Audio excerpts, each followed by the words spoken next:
Good afternoon. Good afternoon. I'd like to thank our guests for coming. I'll come to that in a minute. Thank you. So, our main discussion today, after a few formal business items, will be to put questions to our invited guests on the subject of the Mayor's transport strategy. Everyone is encouraged to take part in the discussion on social media using the hashtag transport strategy. And we welcome all the people in the audience and say, you know, you're very welcome to watch and listen to our proceedings, but could you just check that your electronic devices are either switched off or put on silent, please. So, declarations of interest. Committee is... Oh, sorry, have we not covered... apologies for absence, sorry. Yes, Chair, we've received apologies from Assembly Member Eshaomi. Dr Onka Sahota will be joining us shortly. Good. And also apologies from Assembly Member Curtin. Thank you very much, thank you. Right, so declaration of interest. The committee has recommended to note the list of officers held by Assembly members. Members are asked to declare any disclosable pecuniary interest in specific items listed on the agenda and declare any other relevant interests. Silence, good. So we then have the summary list of actions, page 5 to 10 in your agenda. The committee has recommended to note the completed and outstanding actions arising from previous meetings of the committee. Agreed. Noted. Thank you. Okay, so now we come to the Mayor's transport strategy. And first of all, I'd like to welcome the Deputy Mayor for Transport, Shawcross. Thank you for coming. I understand you have to leave in about an hour's time, but thank you very much for coming. Mike Brown, I understand you'll be leaving us too, but thank you. Mike is our Transport Commissioner. Lovely title that, isn't it? And then we have Alex Williams, and you're the Director of City Planning, Transport for London, and you're going to be suffering us for the whole length of the meeting, I understand. Thank you for that. He's our continuity man, aren't I you? look forward to 3 p.m. Right, okay, thank you. So, and we will be joined later in the second bit by Dr. Will Norman, who is the Mayor's Walking and Cycling Commissioner. Very much looking forward to hearing from him. Good. So we shall open the batting then with myself.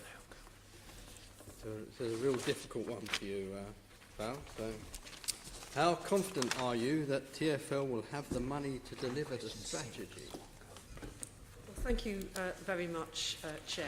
And can I just start by apologising that the Commissioner and I have to leave early. It is to meet the Secretary of State on the topic of Crossrail 2, so I know you're supportive. Well, we do understand that, and I'm very grateful that you spoke to me before the meeting to say whether or not, and as I said to you, you do have full cross-party support. Thanks, in your mission. Yeah, thank you very much. It's really appreciated. And just to say, Chair, that since I'm cutting my attendance short here today, I am now around for the August period, and if any of you want to do a session either formally or informally with me during the August period, I'd be very happy. Do you think you could bring the Mayor with you as well, though? I don't know where the boss will be, but I hope he's on holiday. I hope he's on holiday, actually.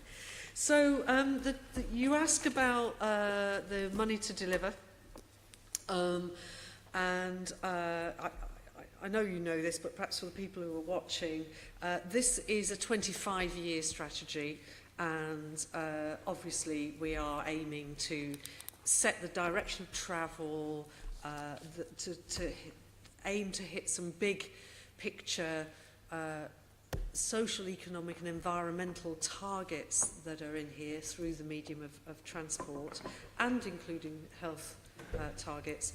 But it is the case, of course, that the only part of this strategy which is so far funded, as has been the case with previous mayors and previous mayors' strategies, is the first 5 years. It is the 5-year business plan period. This is clearly completely budgeted, and you have that business plan. And now we begin the process.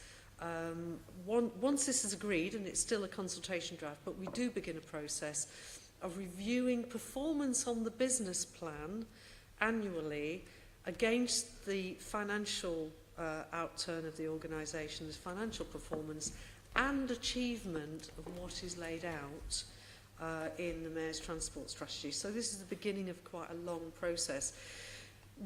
So we don't know exactly what resources will be available to us for the 25-year period, and of course that's going to exceed, you know, the life of the current mayor, even if the current mayor goes for the political life. So, you know, it is 25-year period is longer than any one political term. Yes. However, what we have tried to do with this strategy is to make it realistic. So, you know, we've been trying to stretch the line between what is aspirational, what do we know securely that we would be able to fund, and what do we think we can realistically achieve during this period. Now, a lot could change in 25 years.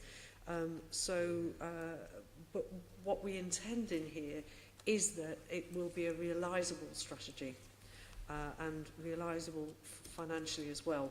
So you'll be aware, for example, we were just talking about Crossrail 2, which is the big centrepiece of the section of this strategy, which is about housing and regeneration and economic development for London. You know, we do have an outline business case for how we could 50-50 with the government fund that capital project, but at this stage that is desk paperwork. You know, it isn't money in our pockets, but clearly we do have the powers and the processes available to us, things like the mayoral community infrastructure levy process that would enable us to get there. Right, thank you very much indeed. I think a question, certainly myself as a local councillor, but many of my colleagues in the local councils are very keen to hear from you, is it in relation to LIP funding, local implementation plan funding. Is that going to be, as it has been in the past, which is fairly non-descriptive, and as long as what the boroughs choose to do, it stays, as long as they stay within broadly the mayor's strategy, they're free to do, or is it going to be more prescriptive going forward? I think, Chair, you've put your finger right on an issue. At the same time of the Mayor's transport strategy going out, we did put out draft guidance to the boroughs on the local implementation plan, and I think that's going to be available publicly shortly. It is available now. Broadly, the structure of that money is the same. However, I think it's possibly the case, and I will find out more when I go and meet the boroughs on Thursday. I've got a meeting at London Council. It's possibly the case that that draft guidance is somewhat overwritten. The intention of the guidance is that the boroughs should go away, produce their own transport strategies or their own local implementation plan, and that from within their own aspirations, which we hope are intended to be sitting inside the envelope of what we're trying to achieve for London, they should then come back with projects for submission. We think there's huge room for manoeuvre for what the local boroughs would, within this guidance, come up with for, you know, local area schemes, safety schemes, you know, livable neighbourhood type schemes. However, we do not want to be, we want them to match the objectives of this strategy to their local circumstances and what their local aspirations are. And that will mean that projects look different, very different, depending on the borough. And I think it's possibly the case that we've overwritten that guidance. And I think, you know, one of the things that we would probably then do, if that view comes back strongly from us, is work out how to streamline it, because it isn't intended to have a heavyweight bureaucratic process. It is intended to empower the boroughs with money and ideas and framework. Okay, would it be possible Can to I ask share Alex, that our document planning with us? person? Can I just add to that? The other component of the LIPS is to offer support, because if you think about the transport teams in boroughs, they often are pretty small teams, struggle to deal with, cope with the delivery of many of the schemes that we're helping funding. So one of the things we are offering within there There's a lot of technical support in terms of data, in terms of modelling, in terms of our analytical capabilities to try and help them make sure they deliver these schemes that chime with our healthy streets objectives and our road safety needs as well. So there's a lot in there, but the key things I would say is the quantum of money is the same, the architects is the same, there might be issues of detail, which as Val says, we will need to talk through with them. So would you be able to share that document with us? Yes. We'd be very happy to, Yeah. and as I say, it is also a draft. I think that sounds relatively positive with a question mark, I think. I confess that when we were getting this stuff out, we were very focused on getting the MTS in as good a shape as we could. Yeah. And the draft LIPS guidance, I don't mean to be rude to any of my colleagues, but I think it was clearly written by the mechanic rather than the engineer. Do you know what I mean? There was too many nuts and bolts and not enough shape to it. Yeah. So the message to the boroughs is read this, absorb it, and then think about how your borough can contribute to a Well, modal shift. I'll say that's encouraging then, Yeah, yeah. Deputy Mayor. Thank you. Yeah. That's very helpful. And I think that will be very helpful for the meeting with London councils if you're able to explain that. Yeah. Also, in reality, that's what actually happened. Thank you. I want to move on to motorcycle safety now, because I understand that, Deputy Mayor, you're the lead on motorcycle safety. Yeah. Is that right? And I want to make sure we get this in before we lose you, before you ride off into the distance. So, the draft strategy states that boroughs will be asked to open all bus lanes to motorcyclists. I know from my own personal experience it is a nightmare because one minute you can and the next minute you can't, and then depending on what time of day it is you might. So will this be a requirement in relation to local implementation plans? A segue there. Okay, I'm glad you asked about motorcycling safety, Chair, because for those of you on the committee in the previous season, you might recognise some of this work because the Assembly Transport Committee did a report, and you'll see most of its recommendations have made it their way, and I'm really pleased about this, into the Mayor's Transport Strategy. And I have to say the motorcycling lobbyists that I've spoken to recently are really pleased that for once somebody is saying there is an issue here. There is an issue here because motorcycling deaths have been the only disproportionate increase in road user casualties. We need to do something about it. We do not have the legal power to require local boroughs to make their bus lanes available to motorcyclists. In the spirit of your last conversation, Chair, we don't want to take a big stick out to boroughs. I wouldn't want to threaten a borough wanting to do a good safety scheme, that we would deny them money if they didn't do what we wanted on this. So I think it is an encouragement and endorsement that they should do this. I think it's the right thing to do. I think the data supports it as well. To begin with, I was a sceptic about it. I thought the motorcyclists shouldn't go into the bus lanes, but I think the evidence is that it is safer for everybody. But it's very important that the motorcyclists are both, careful and responsible, totally. because the cyclists also use the bus lanes and they obviously feel vulnerable. So no, it isn't their intention to use any financial leverage to enforce that. But we would encourage the boroughs to look at it as a part of a way of making motorcycling safer in their own areas. And this is as true for the outer London boroughs as the inner London boroughs. In fact, from the research we did, there are a lot of motorcyclists from outside of London who commute in. Yes. So there's some quite long distance motorcyclists. I think, Chair, if I Yeah, may, there are 12 boroughs already who are allowing access to bus lanes on their roads in the way that TfL does as well with our roads. Really encouraged that most recently Brent has allowed access onto the A404. So I think there is a sense of some momentum behind this, but as the Deputy Mayor says, I think there is some clearly it's a persuasion thing, a persuasive approach that we're operating at the moment here, but we do think it's important. Yeah. Sure. And it's in the LIP guidance as exhortation and encouragement. I mean, it is a major concern. I attended a rally at the weekend.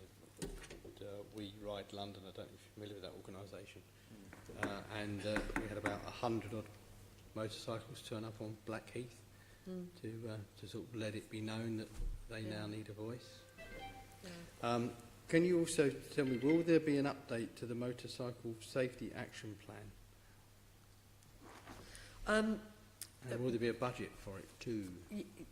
Yes, I mean, there is a motorcycling safety action plan, and there are some things that we can, you know, we're working on to press to continue to roll out. For example, we haven't yet produced the detail on the training package of proposals that we've been working on. I think we've got the outline people are aware of, but the intention is, one of the many issues is that for the younger and less experienced motorcyclists, there are greater risks, and for any road user, the more experienced and trained you are, the safer you are. And that's not to say that you necessarily cause the problem, but if there is a problem, you're better able to get out of it and avoid it and escape safely if you're better trained. So we are going to be encouraging enhanced above the statutory minimum, which is really, really low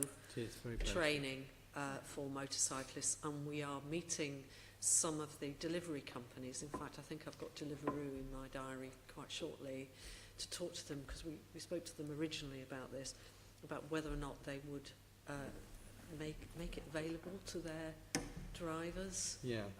Because I know some of the companies are very concerned about the safety. That's quite. That again, it's a nice quite segue. Because the final question I've got for you is about accreditation under the London Standard and delivery. Yeah. Is that something we're working towards? Are we getting any? Yeah, we've been, not me, but our colleagues have been talking to the people who run the FORS scheme, the Freight Operators Recognition Scheme, about running this as a similar voluntary accreditation scheme. I think that's an important first step. I mean, where we end up with it, I think we don't know. It would be good, I think, if we could get an increase and an improvement in the mandatory standard of training. In fact, I have a letter on my desk to go to the government right now suggesting that they look at this, because, you know, in reality, the ease of which you can legally ride a bike is appalling. I mean, within, you know, pretty much within one afternoon, with a couple of £100, you can drive away on a bike with negligible amount of training and a license. It used to be worse when I learned. And then you can renew them. And informally, I'm told by training centres outside of London that the London centres are not as good, and that's not to say they're not as skillful, but because they haven't got the facilities, they haven't got the space. You know, we have a particular problem in London that we want to try and help with. I don't know if Mike wants to add anything. No, I think that's very comprehensive. Okay, well, thank you. You know, I do. You know, I have ridden in the past and hope to ride again in the future, and you know, it is a very important issue. They are very vulnerable, very high casualty rates on motorcycles. I think we really do need to focus very sharply on it. Assemblymember Russell, you wanted to come in. Yes, just on the motorbikes in bus lanes issue, if we're expecting people to be riding bicycles in bus lanes, and that includes, you know, if we're looking for a healthy streets objective of people from age 8 to 80 feeling safe to ride, is there a tension, do you think, between having motorbikes in bus lanes and expecting people cycling to school to be sharing the bus lane with, not only with buses, but also with motorbikes? Well, I think, if I may, Val, I think clearly we're very alive to that, and it's a really well-made point. And I think, you know, ensuring that we apply consistent urban design standards to ensure that there's the correct signage, there's the correct road layout, there's the correct information in advance of any scheme being put in to that effect is really important. So I think, you know, it's a bit difficult to generalise, because clearly location by location is what we need to look at here. We're very cognizant of that issue. We're very cognizant of the importance of that issue. Maybe something that actually Will Norman might follow up a bit more when he comes onto the panel a bit later. But we're very well aware of that, and it's something we of course will be mindful of as we move forward. Originally, when this debate happened, I was on the other side of the debate, and I thought it wasn't a good thing. But I think, we have to be evidence-based, and there has now been a long enough period of both trial to begin with and then actual operation in the red routes for us to know that this is safe. It is safer for the motorcyclists. Safer for the motorcyclists. It's quite intimidating. I'm a confident cyclist, and I find it really intimidating when I've got motorcyclists overtaking me close. I appreciate it can be, and the key issue for us is making sure that motorcyclists drive within the speed limits and drive safely. That, I think, is the crunch factor. And perhaps it's also to do with how much other, if you've got protected bike lanes separately from the bus lane, then that is segregated perfect. Is that, yeah. But it's, if you've got a route that is going to be used by a lot of people, say near schools and things like that, then perhaps there needs to be some consideration to not allowing motorbikes in those bus lanes. I think that the general message around motorcyclists, I think, is that, we need to be caring for all of our road users, and motorcyclists, I think, have been ignored. And the fact that they've been ignored is evident in the extremely high casualty and injury rates, and that when we design our roadscape, yes, we are promoting modal shift. However, we are also concerned with everybody's safety, and that's the message. So we need to design a roadscape that works for the cyclist and for the motorcyclist. Great, thank you. Somebody want to speak? Okay, let's talk about mode shift now and traffic reduction. Really great strategy, and I have to say quite a few bits of it I felt reflected the last 8 years on the Transport Committee, so I'm very, very pleased with that. But how are you going to meet your really bold target to encourage people to shift transport modes to get 80% people using sustainable travel by 2041? Yes, I could see, I read the account of Professor Begg's comments and others when they came to see you, and I can see people on the one hand go, yes, that's fantastic, that's what we need, and then how are we going to do that? It is challenging, isn't it? It is really challenging. The plan, the strategy as it is so far, focuses very much on positive alternatives. It does focus on a proper investment programme in public transport in outer London, across London. It focuses on affordability of public transport. It focuses on making walking and cycling easy, safe, pleasurable to do. But the whole story isn't written in the transport strategy.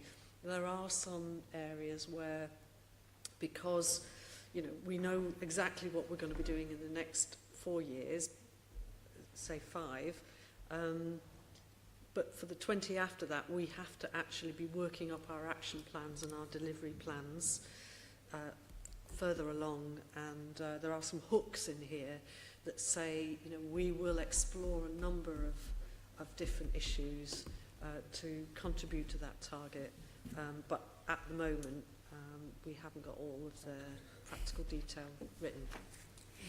Well, let's move then into one of those areas where the narrative in this is great, but then the actual actions seem to be disappointing. There's no proposals for congestion charge reform in here. It says the Mayor's going to give consideration to integrated road user charging and keep everything under review, but there's no concrete plans. Yeah, the concrete plans we have are published in the business plan, and they are announced as part of the air quality ULEZ consultation. So that takes us through the first business plan period. These other references that are in there are the legal hooks, because this is a legal document, to allow the Mayor to do evidence-based practical work at a later stage to develop the programme. So one of those hooks that you mentioned is very much about saying we'll get to the point when the congestion charge technology that is in place there at the moment will need to be refreshed. And as you said in your Assembly's study on this topic, you know, we should be looking at other things like pay by the mile, you know, road user charging in that sense. So there are some hooks in here to allow us to develop the projects and the programmes for the later stages of the strategy.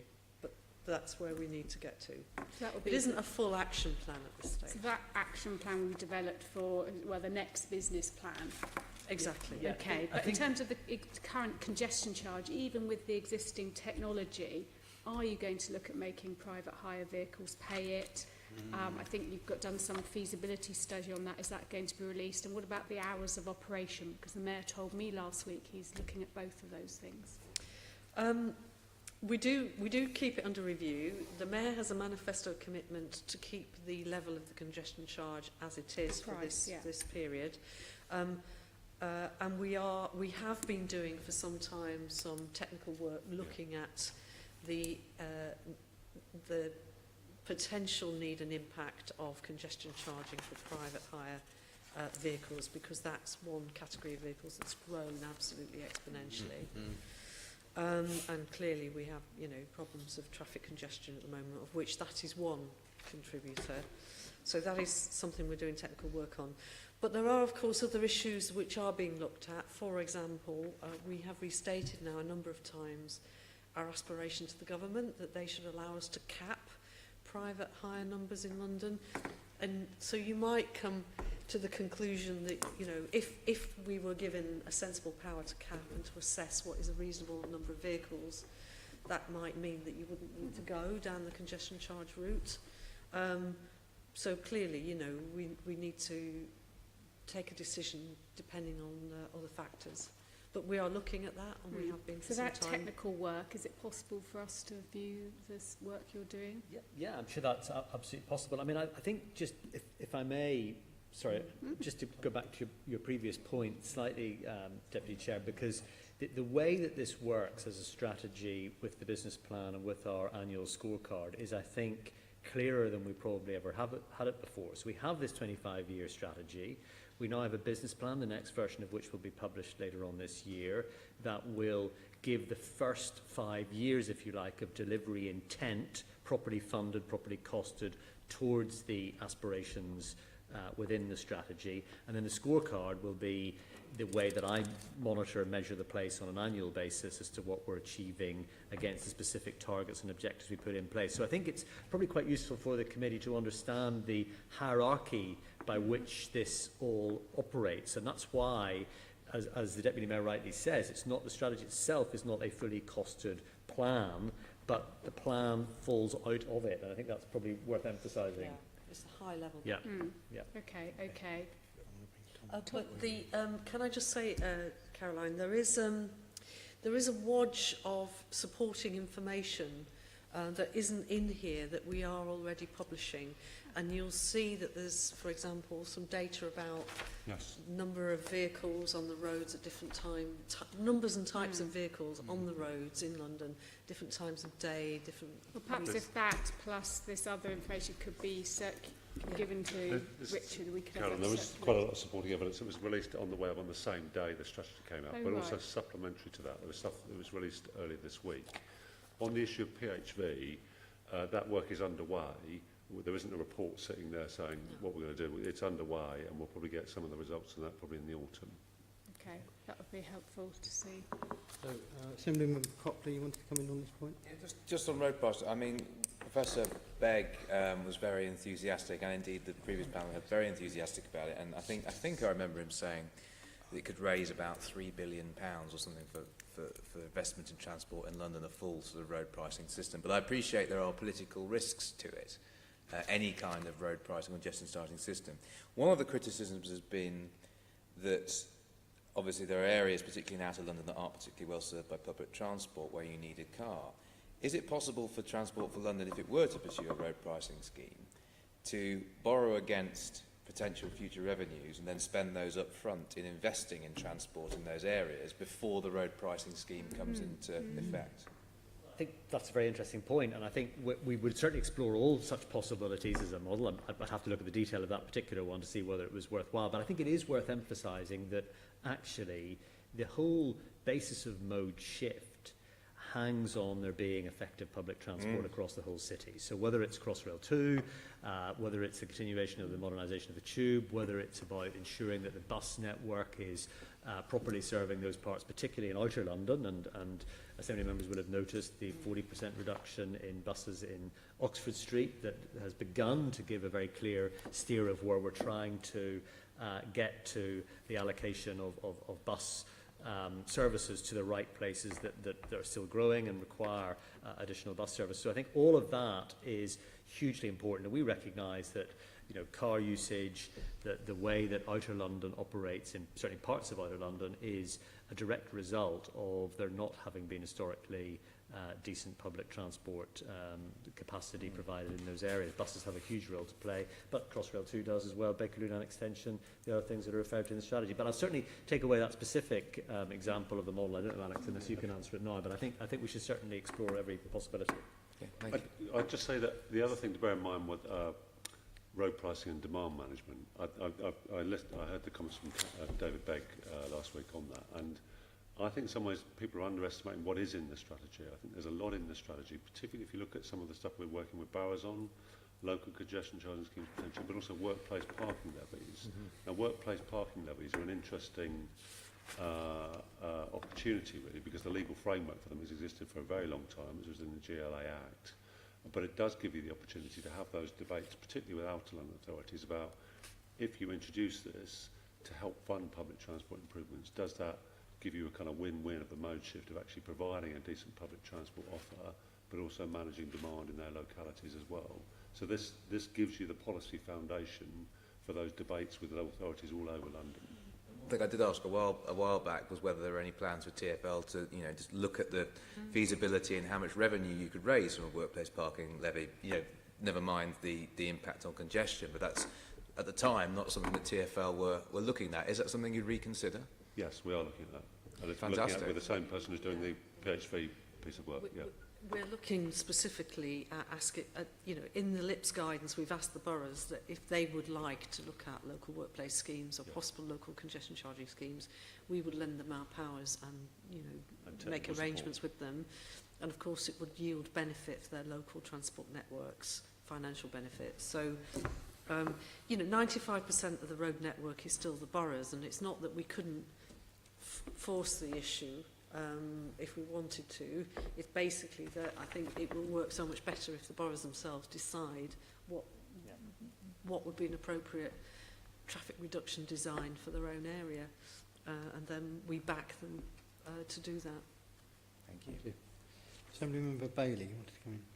Sorry, I just want to talk about congestion charge for private hire vehicles. You made a comment that sounds to my ear that if the government gave you a cap, you would see that as a reason to not have to charge those vehicles to drive in a congestion zone.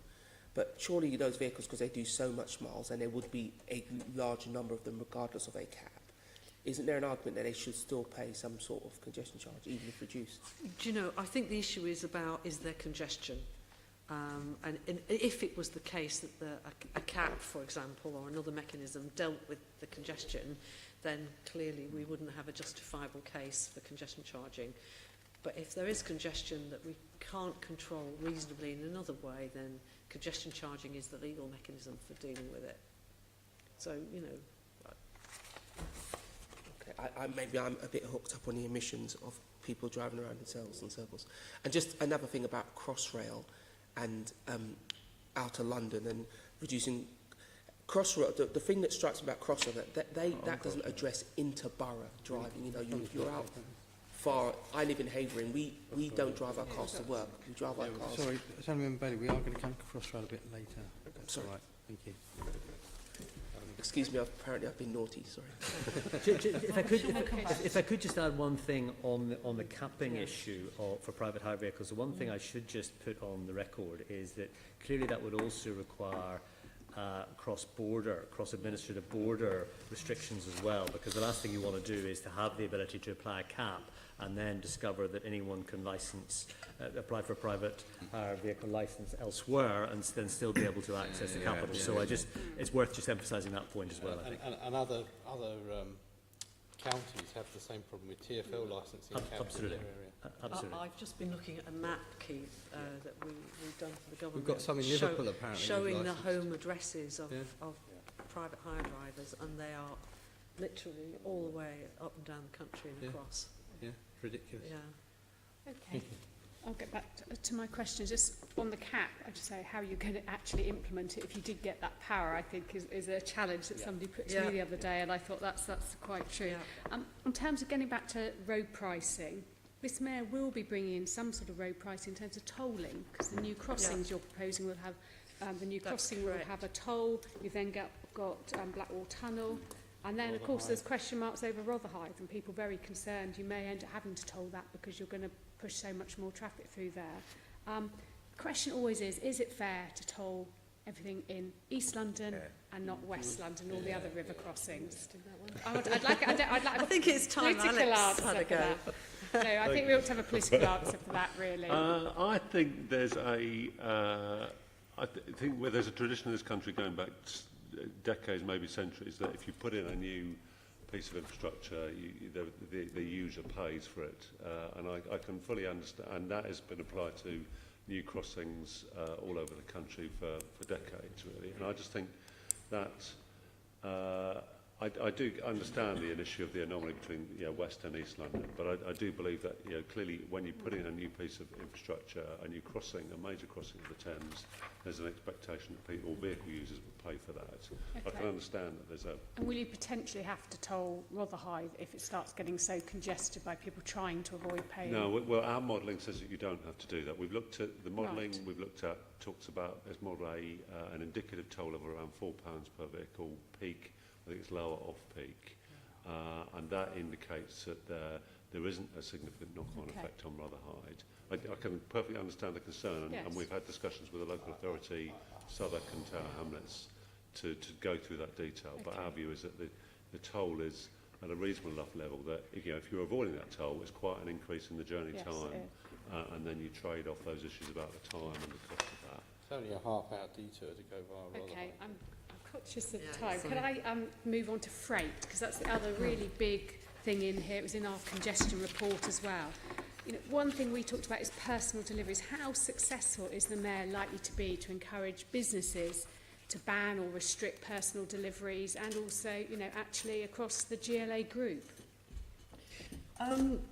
I think freight management is one of the areas where we have the most ground to make up in terms of forward planning. I don't think, if my colleagues will forgive me for being a bit disloyal, I don't think freight is one of the areas where TfL have done much, if any, creative thinking in the past. I think, the approach of using the river has been very good and very successful for the construction traffic. But I think, want to go back to Sean's question about congestion, I think one of the biggest issues in congestion has been the growth of the small deliveries. We know that. And I think everybody was floundering about what to do with it. Indeed, I think the commercial markets, the private organisations were floundering as well, because they are aware of how inefficient it is. So this is an area where we've got most to do in terms of designing the systems and making them work. One of the things that we've been doing is looking at what voluntary models there are out there at the moment. And you'll be aware of the business improvement districts in and around Westminster. They've actually got really effective, good mechanisms for sharing of delivery vans, sort of micro consolidation. Increasingly, we're seeing there are private companies that do consolidation type activities, the doddle shops, etc. So, this is one of the areas where we need to do most to develop programs. And I see this as something that we want to take some of the learning of how you do this in central London to the rest of London. I think we could, for example, be helping with the LIPS money for a town centre freight, local freight consolidation scheme for a local outer London borough. So there is an awful lot to actually do on this one at the moment. What do you think are the barriers to delivering your target of London being everywhere in London being within 30 minutes of construction consolidation centre? And what specific actions are you going to be taking to achieve this? Well, we have been reading this across into the London Plan. So the London Plan review, which is, start at the early stages now, they're really clear that we are aiming to protect wharves to make sure that the river industries and the freight industries are protected.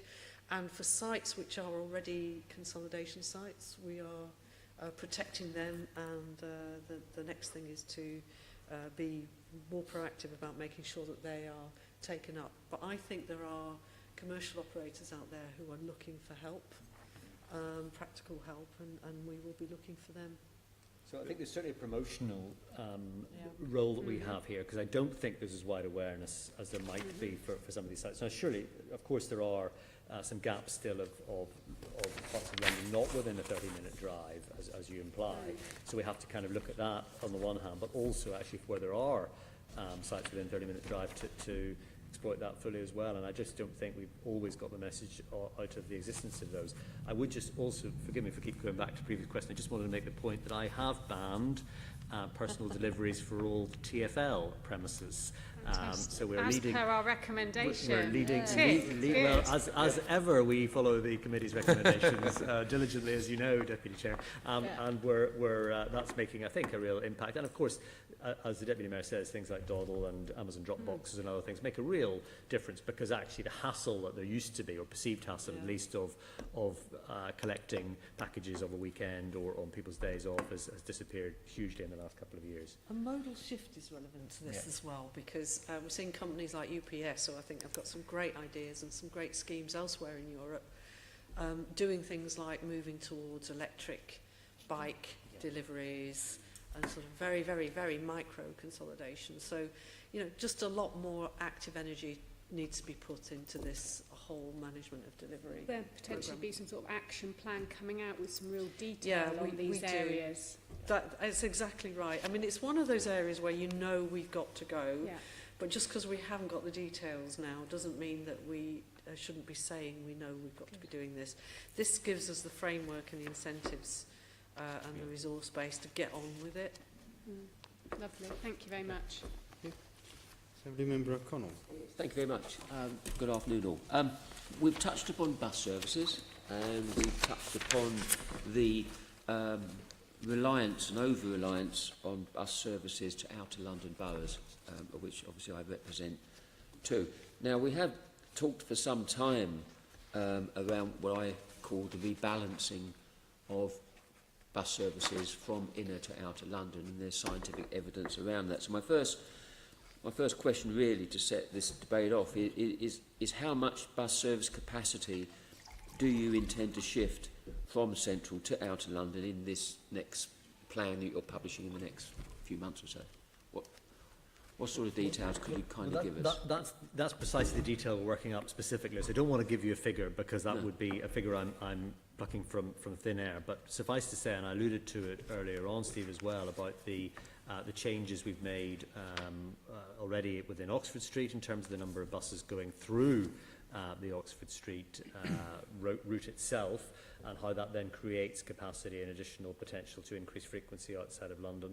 That is a first step, but it's a very important first step, because it's probably the biggest change in the bus network we've made in London in 10 to 15 years, I would say. 23 routes. And that 23 routes affected by that. Now, that is just a real sign, I think, of the potential of what we can do going forward. So I'm very mindful that, decent frequency of services, the radial routes being supported properly in outer London, decent bus stands, decent bus stop facilities being available for users is all what this is about. So I think as you see the evolution of the business plan, and you're quite right, it will be in the business plan, as we're seeing that constructed or pulled together between now and the end of the year, you will see some more detail emerging. I think the second move on that, Mike, was that the TfL board received a paper on review of hospitals, and there were 3 tranches of desirable services, either tweaked or new, that were outlined in that big review, and you know, a lot of those are in outer London,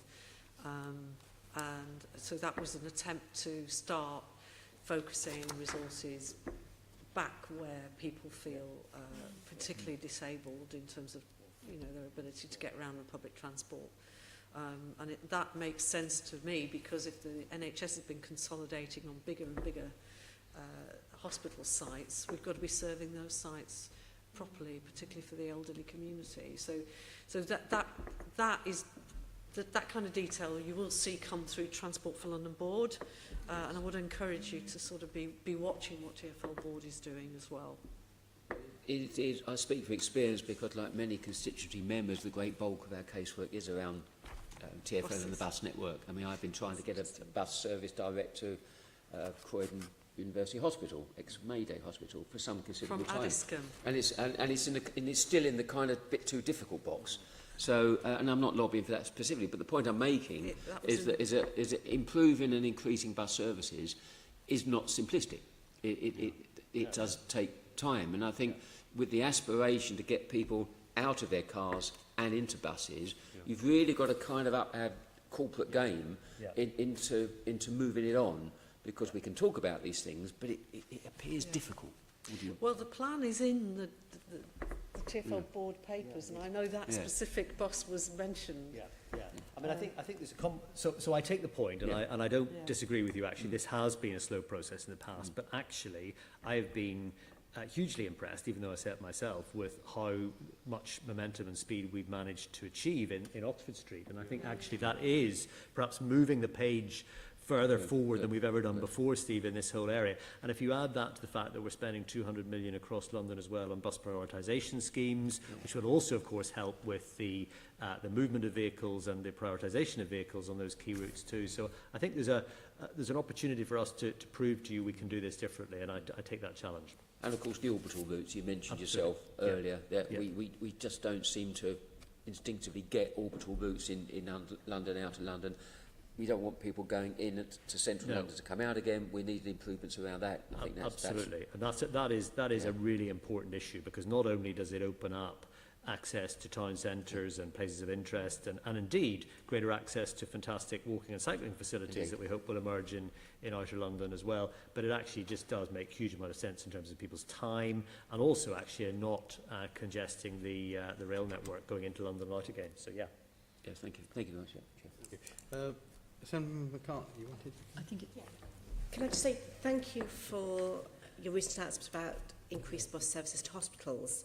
I've certainly been campaigning for a number of years to improve access to North Middlesex, particularly following the reconfiguration of health services in my borough. And previously I'd always been told, and I've had meetings with TfL, with residents, the local council, that actually if I could point to where you could take a bus route out, I could have my new bus route, but you couldn't do it otherwise. Do you think in the future you're going to be a bit more nimble in being able to respond to changes than perhaps you have done in the past? If I kick off and then the Commissioner can correct me, I think well, the business plan at the moment basically shows us pretty much a steady level of bus kilometres. So we're talking about keeping the service generally at the same level, but within that there will be movement.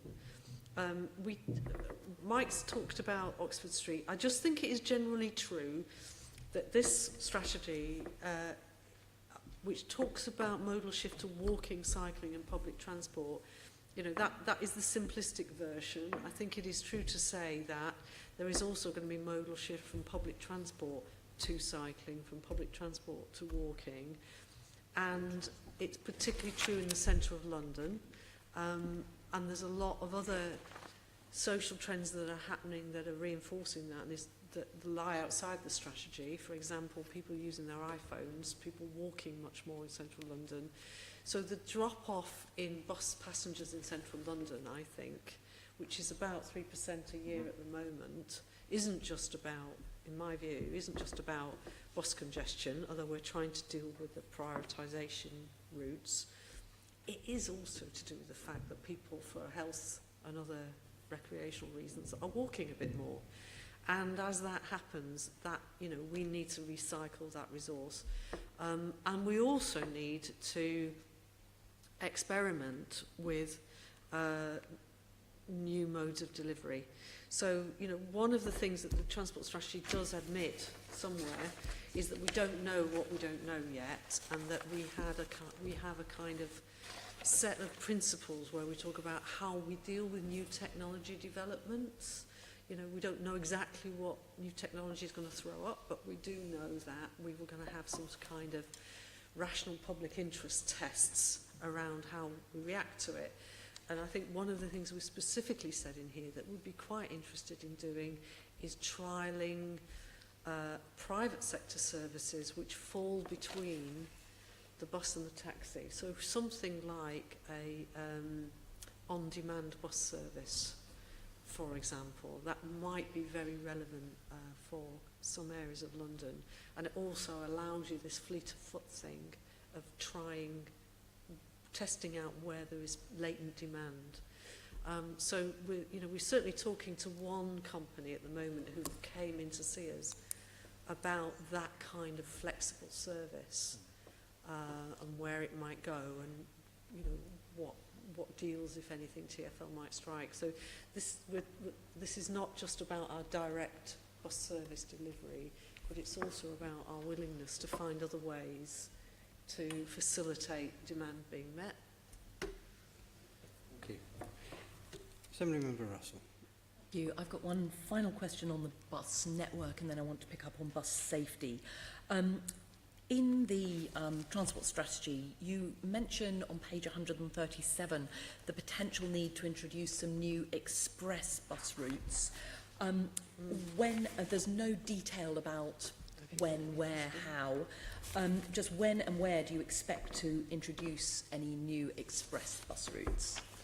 Well, I would say, in general, when my colleagues think about the detail, that one of the things we're going to do differently in here is the way we think about small regeneration sites. That in the past there's been this real tendency to go for rail straight away. Like if we've got a regeneration project, we must stick something with rails on it to it.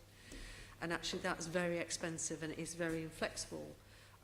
So there is a desire to serve new housing developments, new regeneration areas with rapid buses, trolley buses if necessary, but see the bus as a regeneration tool and not just as something you pick up very retrospectively if there's massive demand, So in a way, like many European countries do, pioneering with the bus, and then as the demand and the population grows, moving then, to try and find higher capacity schemes to go in.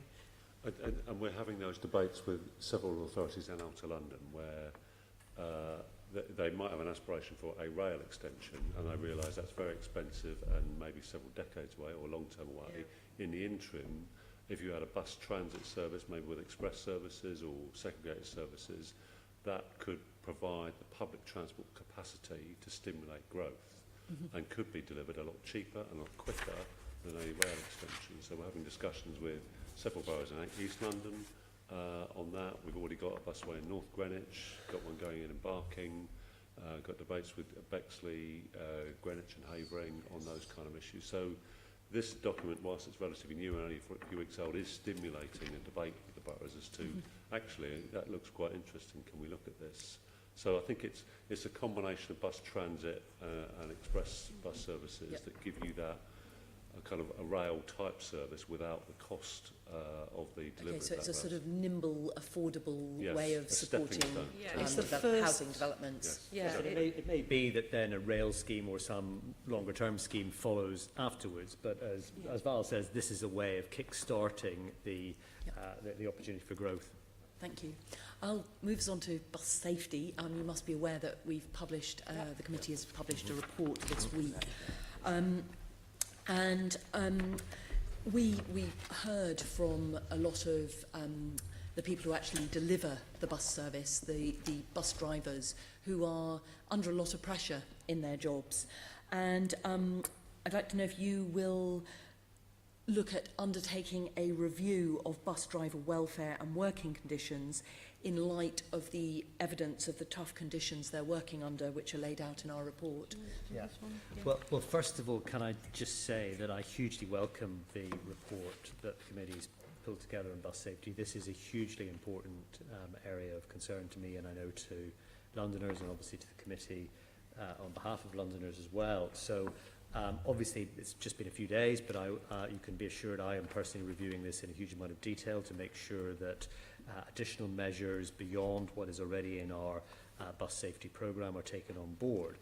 And that does include the sort of areas that you're talking about in terms of welfare of individual bus drivers, ensuring there's decent facilities, welfare facilities for bus drivers, that they have decent places to rest, that actually we have a consistency across the city insofar as we can for bus drivers.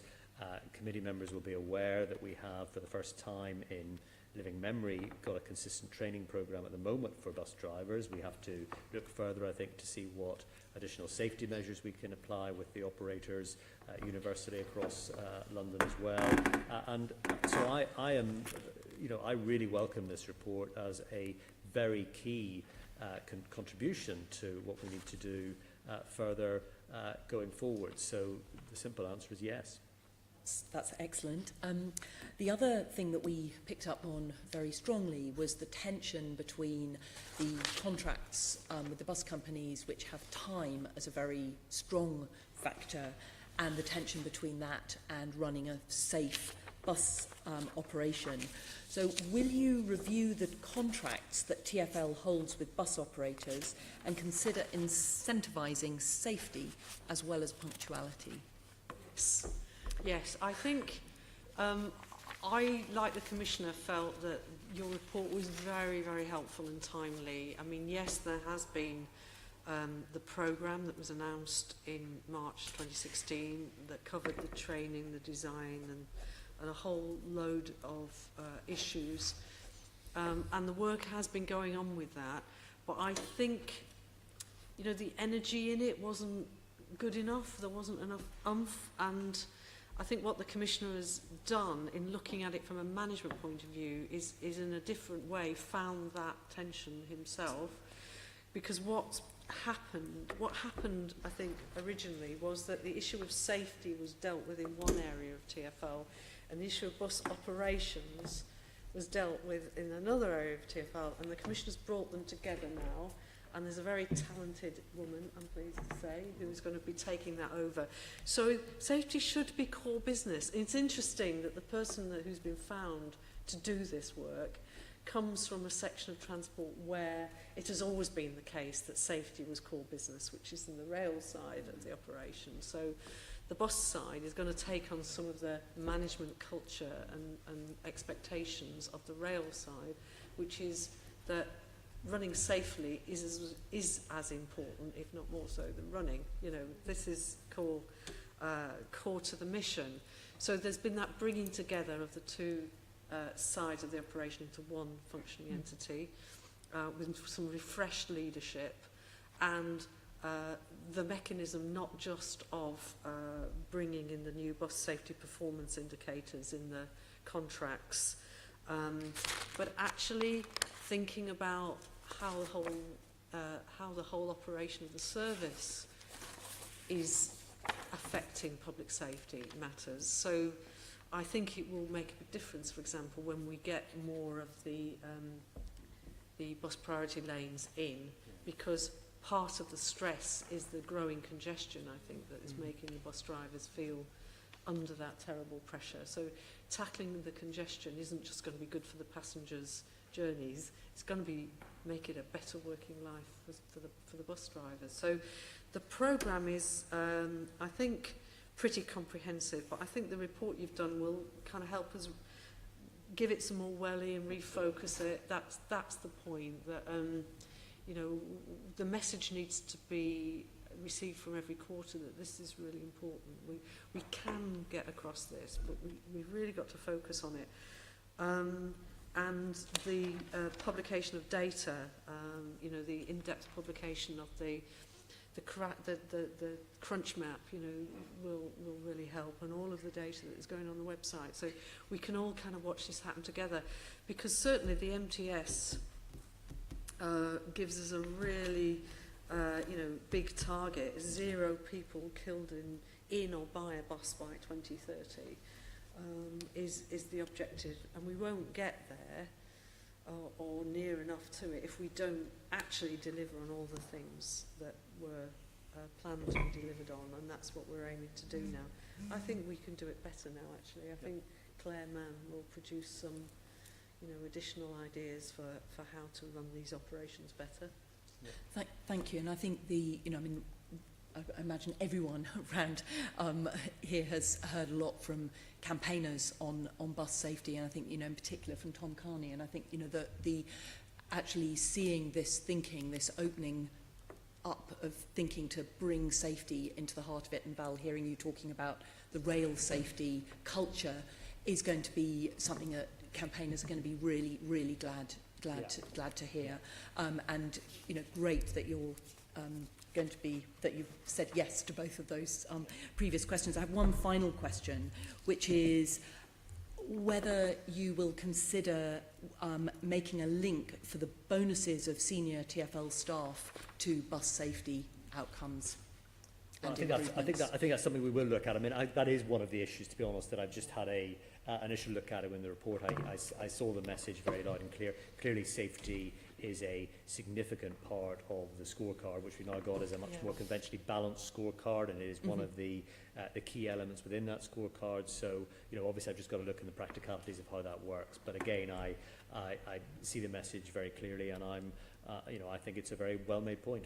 The TfL board takes responsibility for deciding which performance indicators go in that scorecard, and then the remuneration committee, you know, works through exactly the detail of it. But the intention is that the scorecard should be matching the things that we publish that we want to achieve. And thank you. Thank you. It is actually 3 o'clock, but could we just ask you for 5 minutes, because got Assembly Member Copley wants to ask about Crossrail 2, which is a really important issue. Can you spare? Sorry, can I just check our meeting timetables, because things have been shifting around. Oh, right, okay. We're all right for 10 minutes. Oh, brilliant. Sorry. Thank you very much. Thank you. I'm so sorry. I will. Appropriately enough, it's on Crossrail 2. So if Chris Grayling, if the answer is no, which I hope it won't be, of course, when at your meeting this afternoon, but then hypothetically, what's your alternative approach to addressing capacity issues if we don't get Crossrail 2? Shall I take that go one? on. Yeah. So, well, I think it's. Well, thank you for the question, because and I would just say again, I'm hugely grateful for the cross-party support that this committee has consistently given on this topic. I think there isn't an easy alternative, is the simple answer. We've been asked to look at various so-called strategic alternatives by the Department for Transport over the last year or so, and we've diligently looked at those. None of them come up to the mark in terms of delivering what they need to do. In particular, the issues around Euston and how that will operate, even without the growth that you will see with High Speed 2, which is now, of course, going ahead with the award of the contracts announced only yesterday. Also, of course, you lose out hugely on the regeneration opportunities, particularly, but not exclusively, on the Lee Valley area with 200,000 new homes, very important new homes and jobs, about the same number of jobs in that area as well. And actually, I'm sure very observant members of the committee will have noticed that the new operator of the Southwestern franchise reminded us all just a couple of weeks ago that the new trains that they are procuring will add an additional 45% capacity of the number of people into Waterloo every day. Now, all of those together mean that, frankly, it's impossible to imagine how the transport network will operate, how Clapham Junction will operate, how Waterloo will operate, how Victoria will operate, and how Euston will operate. Never mind the additional number of people that are expected just by incremental growth to arrive on the tube network as the population of London grows to 10 million, you know, really within the next couple of decades, which is, you know, really significant. So I think There isn't an easy alternative. We continue to argue the case. We'll continue to make the case because it is the right case. And also, very importantly, as committee members will know, London is prepared to pay its way in this, prepared to pay 50%, at least 50% of the cost, which of course is unique if you look at any other rail scheme anywhere else in the country. On that point, obviously, you know, it's right. It's right that London pays, but of course the benefits are not just for London; they're for the wider South East and the whole country.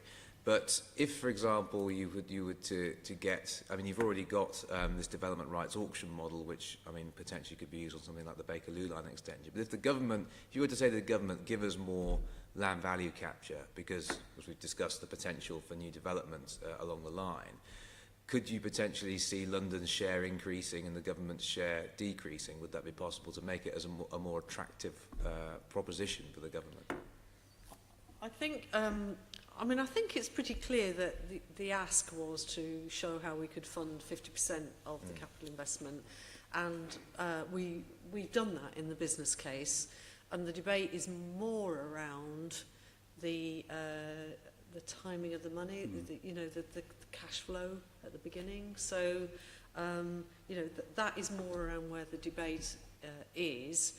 I think Crossrail 2 is different because it is totally transformational.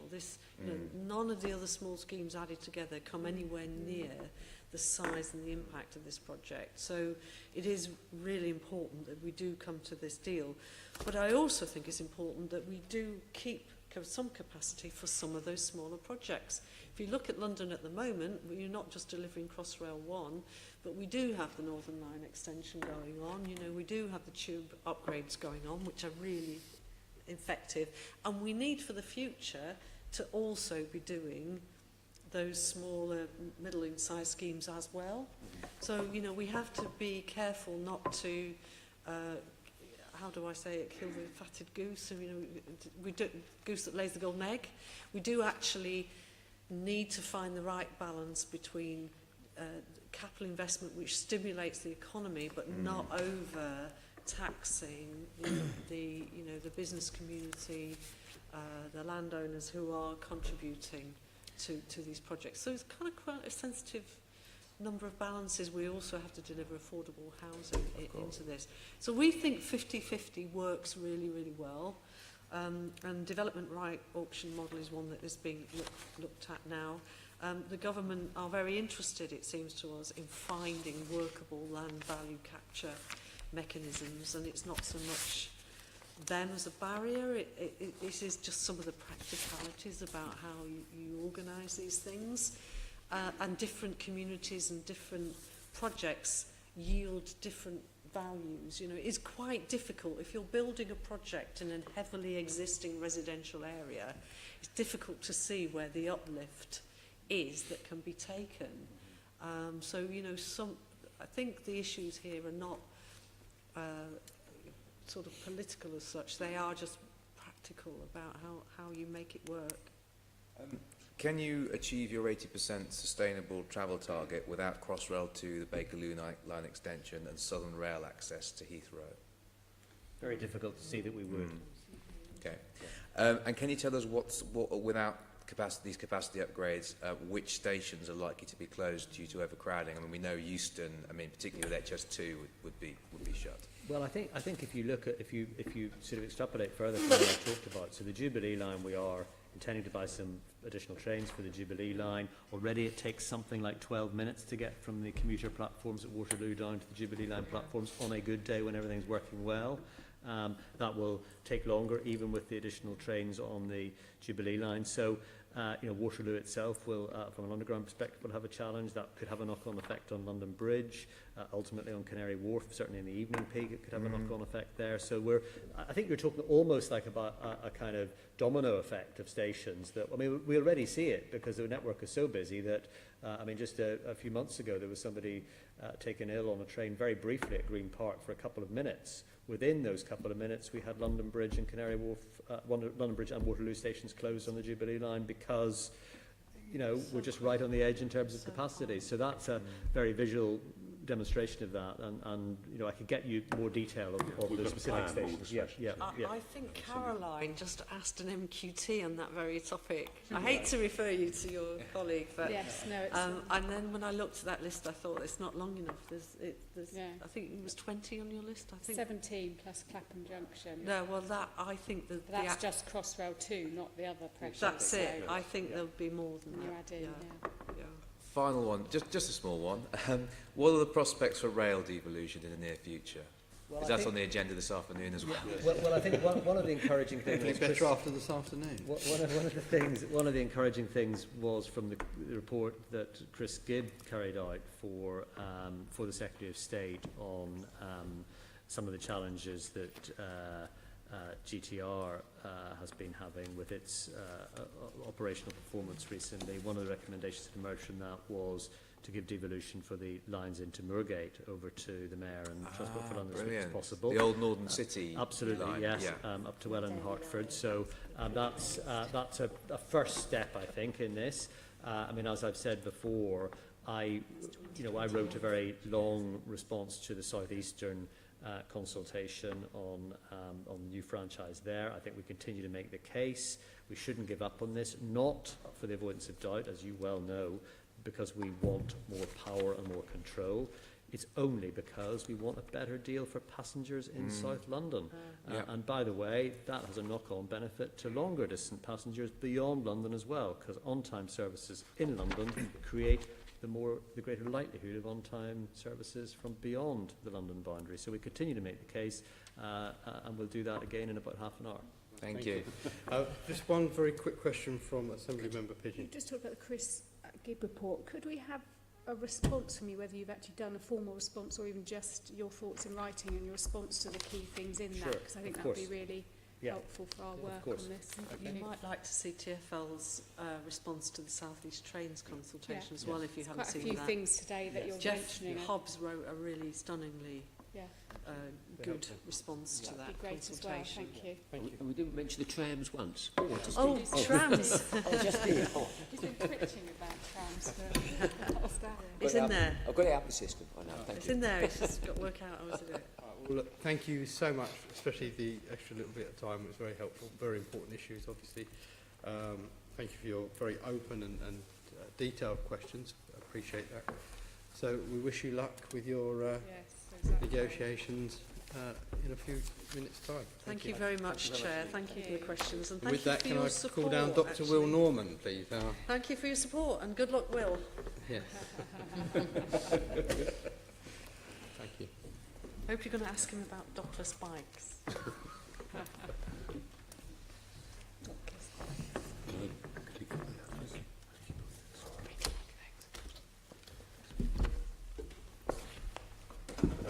Hello. Hi. Thanks for inviting me. Yeah. Pleasure. You didn't realise how often you'd be seeing us. No, nor did I. Yeah. Well, it's always a pleasure.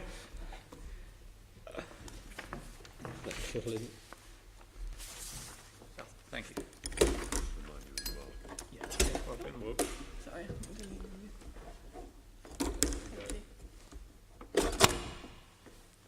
Right, well, again, tonight can I welcome Dr. Will Norman, the Mayor's Walking and Cycling Commissioner, and he's now come to support you, Alex. Now that you're now the #1 batsman, aren't you? So, You'll do the difficult questions now. exactly. We've got 2 out. We've got 2 to go. Hours, did you say? Pardon? Did you say we've got 2 hours? No, I said we've got 2 out. Oh, okay, sorry. It's a loose reference to cricket, really. You're the new batsman. Fine. So if I can now turn to Assembly Member Shah, I think we've got the next question. You're there already. Going fast. Yes, my questions are on accessibility. We had an interesting discussion a few days ago, was it? On the very subject and generally in terms of strategic sort of aspects of accessibility. I think the open question is that in what ways will you make step-free stations upgrades more affordable for TfL? I'm going to defer to Alex on this because Alex, stations are more... Sorry, it is for Alex. Okay. Before I get into the detail of that, I would emphasise on page, one of the things we've got is the business plan has got the extra money for the next 5 years, the extra 200 million, and you're aware, Nevin, about the programme of stations that we'll be delivering through that. What was important for me is to think this is a plan for 25 years, not just 5 years. Sure. And within the plan, we've got this accessibility implementation plan on page 130, which gives you more information on what we want to do in terms of improving accessibility in 5-year chunks up to 2041. So it isn't the case of we just do the business plan and stop. You know and I know that we have to do more, and we will continue to do more. In terms of the accessibility plan talks about stuff about customers, it talks about step-free access, it talks about new infrastructure, and it talks about the work we're doing on the rail network as well. So it's not just about step-free on the tube, it's a broader agenda there. But going back to your first point of how we're going to look at how we make it cheaper, because I get that some of the stations, like the one that you've been lobbying for a long time, Harrow on the Hill, have not happened because the number of lifts and the cost of those lifts, and we need to look at ways of delivering that cheaper. The two things I'd highlight. One is we need to look at other ways of delivering step-free, and the good example of that is how we did it at Greenford, which was using a kind of stairwell to deliver that, and a kind of an incline lift, which was delivered a lot cheaper. It was a borough suggestion that we do that. And the other thing that Mark Wilder's doing, the Managing Director of London Underground, is challenging different contractors, different providers, to see how they can deliver this. So there's a kind of mini competition, as it were, within the industry to see how they can deliver step-free improvements on underground stations at a lot lower cost, really. So that work is underway, really, where Mark is kind of challenging his own teams and the private sector providers as well to come up with new and innovative ways of delivering the product, but at a lower cost. So that work's underway. Now, I'm glad to hear that you're looking at how you can deliver this at kind of more cost-effective level, because obviously that should help you to speed up the time frame, the timeline that you have, indeed, and do more as well.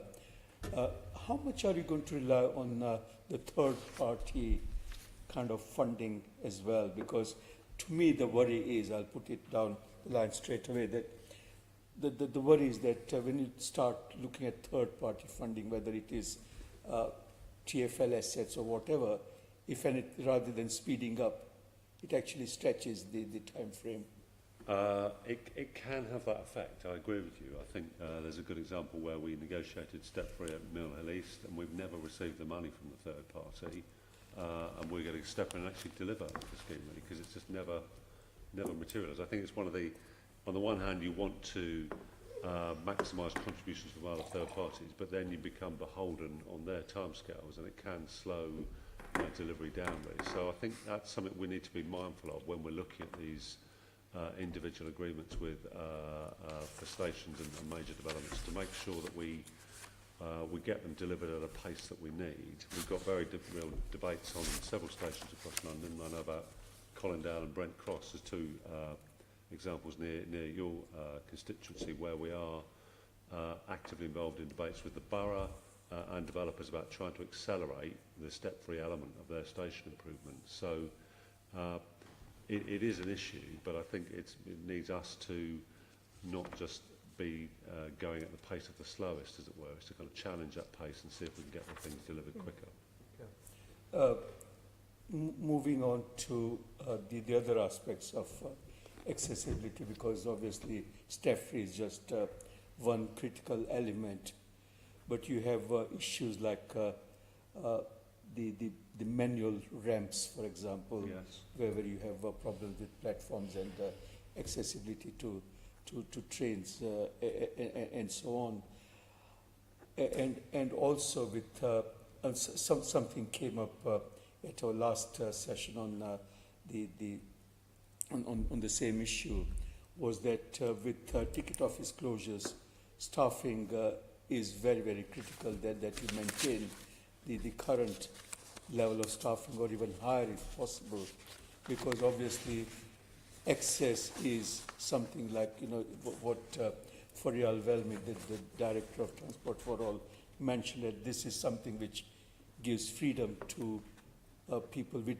accessibility who don't feel being trapped at home, or gives them freedom to go about for jobs and so on. So staffing is critical with station office closed. Also important that signage, for example, is critical, particularly when you have people with visual impairment, etc. So what are you doing along those kind of wider issues of accessibility, and also how are you managing or looking at equality impact as well? Going back to your reference to Ferrier and Transport for All, this document was issued for consultation, and I'm meeting her very soon to, and we discussed it with her organisation before it was released, but we're meeting her to talk about the detail of it, and if they have specific suggestions that they would like us to address in that, we will consider that as part of this consultation. So if there's more we can and should be doing, particularly on the customer offer from our own staff, I think that would be a welcome contribution to this. We do reference these issues in here about our staff, and I would say that you mentioned the ticket office closures. I think that is a potentially benefit to people with disabilities, because the staff are more accessible, are more out there and visible out there within the station to help be on hand to help people, rather than be behind a kind of glass window at a ticket office, really. So I think there's benefits of that approach to help us, really.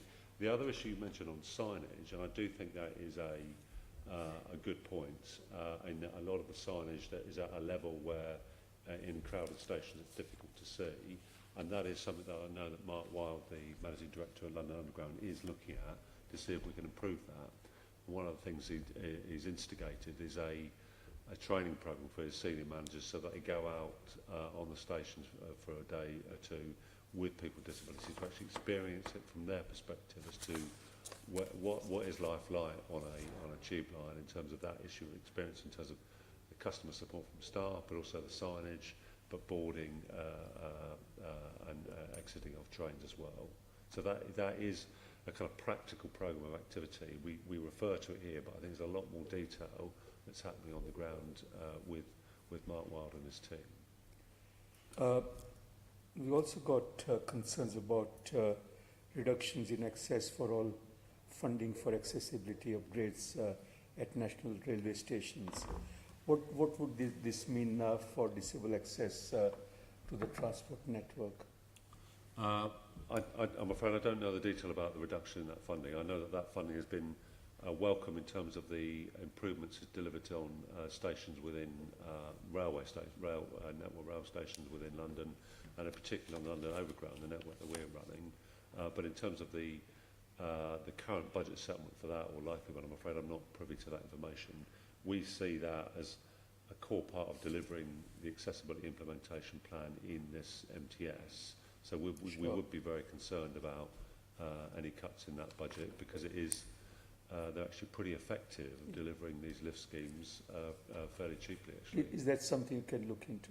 Yes, I'd be keen to look into that. Let the committee know. But if there is a significant cut to that budget, we would be very concerned about that. Yeah. The next issue is whether TfL is continuing to review the safety of bus stop bypasses on cycle lanes. Will there be any design changes rolled out? This again was a major concern flagged up at the last meeting we had on the strategy. Thanks. I can take that one because it's a bit more on my patch than the stations. Yeah. So I know we've got 50 bus stop bypasses across London at the moment, and I think they are a critical part of the cycling infrastructure, which allows cyclists to, particularly in segregated routes, on how we reduce the conflict between cyclists and larger vehicles. As with any of the new infrastructure, they've been rolled out in a structured way, where we have been doing off-road trials in that, and then some monitored trials. So there have been some in less busy areas. I think there was the one that I'm aware of is the one in Stratford High Street, and they've now been more widely rolled out across London. I'm aware that there are some concerns around the safety on that. At the moment, we've been monitoring it very closely, and there's no collision trend between with their use in London.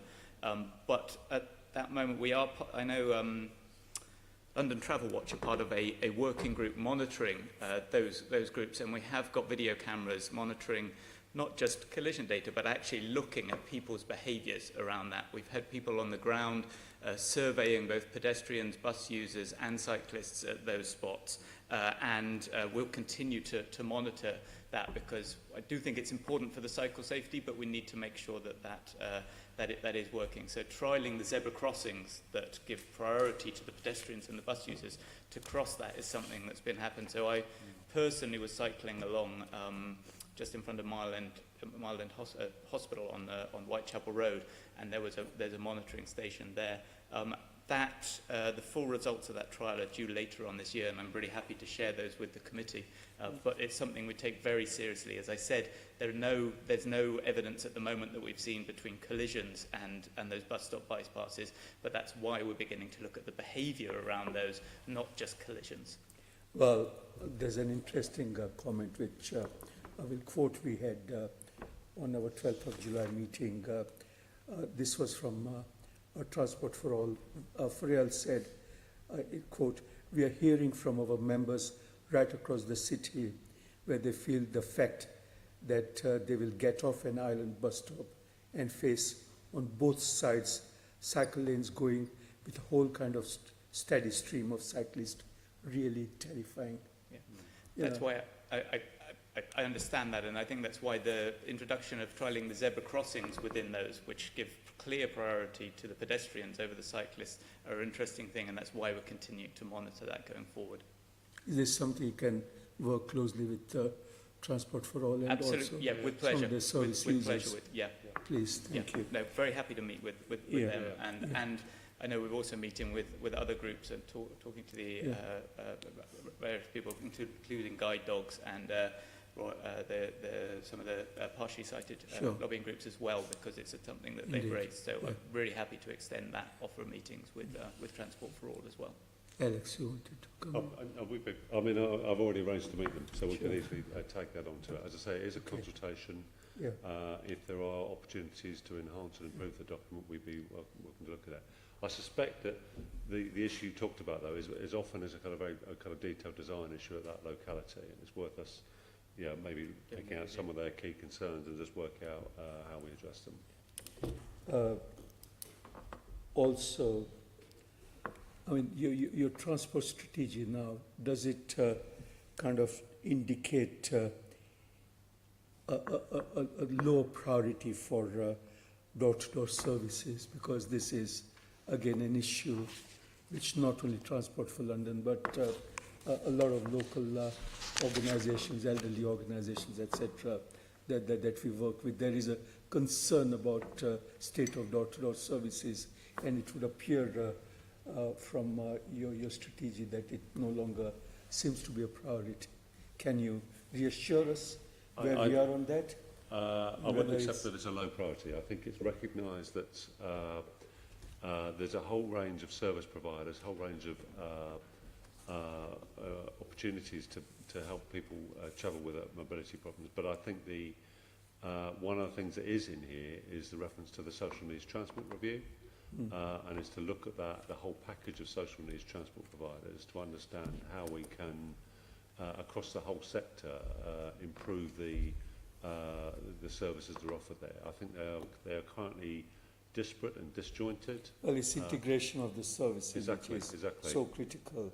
And I think part of the problem is that several people have looked at that before, and frankly not much has changed really. But I do think that there is an opportunity to look at that in a bit more depth now, and certainly London councils are keen to work with us on that. That's referenced in the Managed Transport Strategy as an opportunity to improve the social needs transport services. I think the other sector we need to work with is the NHS and their patient transport services. So it is complex, but from a customer perspective, you can also see it's very confusing, and I think that there are opportunities to improve it. But it is a tough one to crack. it is the customer perspective Yes. which is a major issue. Yes. I'm picking up, it seems everyone is picking up where there are serious problems, and this is a critical, very important service, Yes. which does need to be better integrated and better delivered. Yes. No, I agree with you entirely, and it is referenced in here, and it is something we recognise we need to deal with. And Val is working with the board members on that to make sure we try and get some progress with that. Thank you. Thank you, Chief. I'll just build on that, thank you. There was a talk and there was a commitment some time ago about having just one contact point, because at the moment, as you know, you've got travel card, you've got other door-to-door, dial-a-ride and so on. And at the moment, it's very confusing for the user, because they have to sort of try and guess what would be the best way, whereas, you know, if they were to go through to one contact point, there could be a discussion and the best mode could be discussed then and the quickest mode could be discussed then, rather than just trial and error. So what progress are you making towards one contact? I'm afraid I don't know the detail of that. I know there was a dialogue with London councils on the issue of that as part of the social needs transport review, and some of the early potential wins of that social needs transport review is to look at the back office and having kind of common platforms or common numbers is part of that. So that is part of the discussion with London Council. I'm afraid I don't know where we are in those discussions in terms of progress there, but I can find out and get back to you. It's with the other issues colleague around eligibility as well. At the moment, it's different criteria for different services. There is, and often those are set by the local authorities through the Transport and Environment Committee at London Councils. Again, that's an opportunity for consistency. My concern with that is, are you kind of consistently going for a lower offer rather than the highest, really? So all of those issues are picked up in the social needs transport review. But I must say, I'm afraid I don't. I know the personalities are working out. I don't know where we are in terms of specific progress. But the key thing for the MTS is there is a hook in there to support the social needs transport review to make sure it happens. But there's as you know, there's a lot of practical detail to work through. Yeah, no criticism. Obviously, it would be nice if we could get a commitment from Val to make that happen. Really. Yes. Yes. Yeah. Okay. I'm happy to come back or after this, get you more information about where we are in the process of that review. As I say, I know the characters in London Councils and TfL, but I haven't got an update in my pack. Yeah, that'd be helpful. Thank you. Yeah. Councilmember Bailey. Hi, afternoon. I just want to talk about the MTS has a big section on technological innovation, and it's mainly centred around autonomous connected vehicles. And obviously that's a technology that's meant to make driving easier.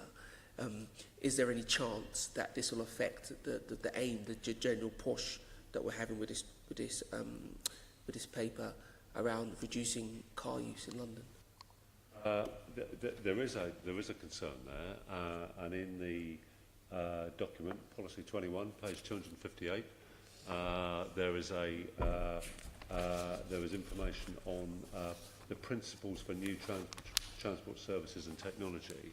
So it's recognising that with a 25-year plan, at the end of those 25 years, you could have a very different set of providers of transport offers. And we're not kind of crystal balling to say what's going to happen over that time. But what we are saying in the document is when these things emerge and evolve, we want to apply a consistent set of principles to seek to manage their intervention. And the key one there, the first one, is making sure it supports the overarching objective of mode shift. So potentially, I think you're right, there could be a threat, but what we're saying in this document is we need some overarching principles to try and manage those introductions to the market to make sure that they are aid London's needs as a growing city rather than hinders them. Your point about it being a 25-year plan is realistic. It's a good look at things, but how much development work have you done now to figure out what those principles may be? Because in 10, 15 years' time, we could have extraordinary issues such as you may stop me from parking at work, but I may have a car that can drive me to work that I can send home. and obviously that will add Your to dream, congestion. Sean. Yeah, it secretly is. But you know, that would add to the congestion. That's one end of the scale. But the other end of the scale, if you have mobility issues, an entirely autonomous car may be a really good thing for door-to-door services. So when you're how much work has been done to sort of look at where we may be going with this? Well, I think that's an interesting point about the spatial approach to this, really, because you could be, you know, if you were introducing demand-responsive transport or autonomous vehicles in a very public transport-rich part of London, i.e. central London, that has the potential to add to congestion, worsen air quality, and shift people away from public transport onto that form of transport more likely to be a car. However, if you looked at the same proposition in outer London, where the public transport services are not as dense and is not as well connected, that is a potential benefit in some cases. So I think there is a very clear spatial differentiation here that we need to think about when we look at the principles about applying or considering these services and their rollout across London. Part of our challenge is, you know, they're coming from the private sector, they all want to work in central London. They all want to work in central London where they perceive the money is, but that's where, in some ways, the public transport offer is so good, we don't want them there. We want them in other parts of London where there is a need that we're struggling to meet through our own services. Okay, because I mean, there could be a point where there's a publicly run set of autonomous vehicles, or would we leave that all to the private sector? You know. We don't go into that level of detail about delivery models, who will actually deliver that. What we talk about is key principles to make sure that if someone seeks to introduce this, we want to make sure it supports mode shift, it complements public transport services, it's open to all, accessible to all, it doesn't have an effect on a negative effect on air quality, and it uses the space efficiently. That's what's in the policy. So it is about principles about applying it rather than just saying we're going to go into the market on autonomous vehicles, because we're nowhere near that at the moment. I think what I'm asking for is some. I get that you can't give me great detail on what these principles would be, because there's things happening in the future of technology that we're not, so we don't know what's going to happen, and there's business models coming along. But what direction of travel, are there some principles there that we could start to look at now? Because this technology is obviously here. I mean, you can buy a car today that's pretty good at driving itself to and fro, even if you sit behind the wheel. So just a little bit more detail on what we're looking at, because of course there's another side of this argument where it could all be quite beneficial. You know, if you move away from cars slightly and start talking about apps, we talked about accessibility, and in our last session, people were talking about the frustration they have when they're wheelchair bound, and they find out very late that a lift has broken down and have to go all the way back home, something like that. What kind of look are we? What work's being done on developing much greater connection with people who use the transport system, so we can avoid the congestion or use freer services, cheaper services? Well, there's no greater detailed work on that level of detail you just referred to, but there is a fairly detailed policy in the MTS. As I say, Policy 21 gives you the kind of key principles, but in terms of that next step of the kind of more detailed evaluation and proposals, we're not there yet. We have a new Director of Innovation that is working with the industries to try and look at those proposals as they emerge. They can be pretty rapid. I mean, one of the issues about e-bikes and things like that, as Will knows better than I do, they are pretty rapid when they kind of come to the market, and often there isn't a regulatory regime that's fit for purpose to deal with them when they do come here. So that, whilst we've got the principles here, actually applying it is often more difficult than you realise, actually. But again, just to slightly shift and talk about safety, if we could, as a city, we'd be a big player, we're a world city, if we could be asking for certain technologies to be developed, we could help greatly with safety. If cars are connected and we have a universal system, you know, a car can detect a collision before it happens, could avoid cyclists. But the problem we have, because of this lack of detail, we are now at the mercy of the commercial markets, and they could develop 15 different systems where we could be part of that conversation by asking for something. And that's why I'm asking for a little bit more detail, a little bit more direction of travel, because that we would then ask for what we want rather than have to receive what we're given. Yes. Well, there is, in the principles, there is reference to safety and the potential benefits there. It was quite interesting. I went in an autonomous vehicle recently, and it was quite on a London road network, and I was struck by how safe it felt. and it was driving in a much more kind of cautious, maybe more responsible way than some other people that have, some other times have been driven in London. So, yeah, we do refer to it in the principles. I accept it's an area where we probably do more work. It's not a level of detail that's in the MTS at the moment. Sorry, just to comment on that, Alex, there is a group on smart futures which is looking at the sort of future innovations with the technology, with the Director of Innovation and our colleague Vernon Everett, who sort of is the managing director for his portfolio includes technology. So as well as the guiding principles that are in the document, there is a sort of working group that's continuing to look at new technologies that might be coming to London and how we deal with those, how we engage with the market, how we engage with companies on that front.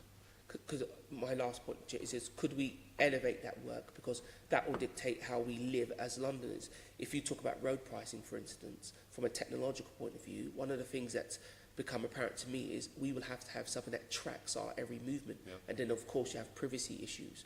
And if you're going to ask Londoners to get involved in anything like that, they'll need to steer a long way off before we get involved in anything like that. Very much so, and we do refer in here to the need to shift potentially to distance-based charging, and that would be looking at some sort of system to track vehicles. But I fully understand what you're saying, that is a big step on from where we are now, and people may resist that. One of the things, or not be happy about that tracking potential. One of the things we are looking to do is look at some trials potentially in this to see if the technology can work in a London setting, and how we address some of those concerns that people may have about the kind of civil liberties issue about being tracked. It's interesting, you know, in other countries like Singapore, they have distance-based charging, and it's not an issue, but I fully understand that some people will be concerned about that, which is why in this document we refer to the need, if you go down a distance-based route, you need to trial it and understand that technology well before you implement it. My final comment, Chair, is this. Trials often get early adopters who are happy to give up their details, etc. I'm not sure the rest of us would be. And it comes back to my major problem with this transport strategy. It's a good strategy on balance. It's leaning in the right direction, but it has no notion of roadmap. And at this point, it feels like a great big long wish list, and what would really help me and most Londoners is some notion of roadmap, some notion of timing, some notion of the order of these things happening. I get there's lots in it that is dependent on other things, but right here, right now, this is a lovely, it's a lovely fairy tale, and we need more roadmap to give us an idea of how realistic it is. Thank you, Chair. I just want to respond to that point, if I can, Assemblyman Bailey.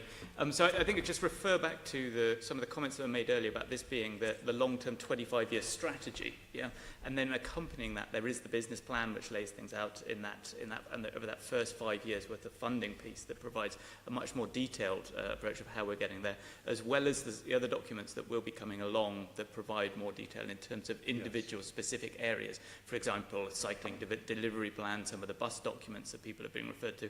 So I think it's really important to understand that this document is the long-term 25-year strategy which you're referring to, and I can understand that not all that planning and that future, that road mapping isn't necessarily in this document, but that is by design, and at the moment there are the accompanying documents such as the business plan and the other delivery plans that sort of flesh that out in terms of the different modes of transport we've been talking about. And one key area where I think is essential of a delivery plan is on freight.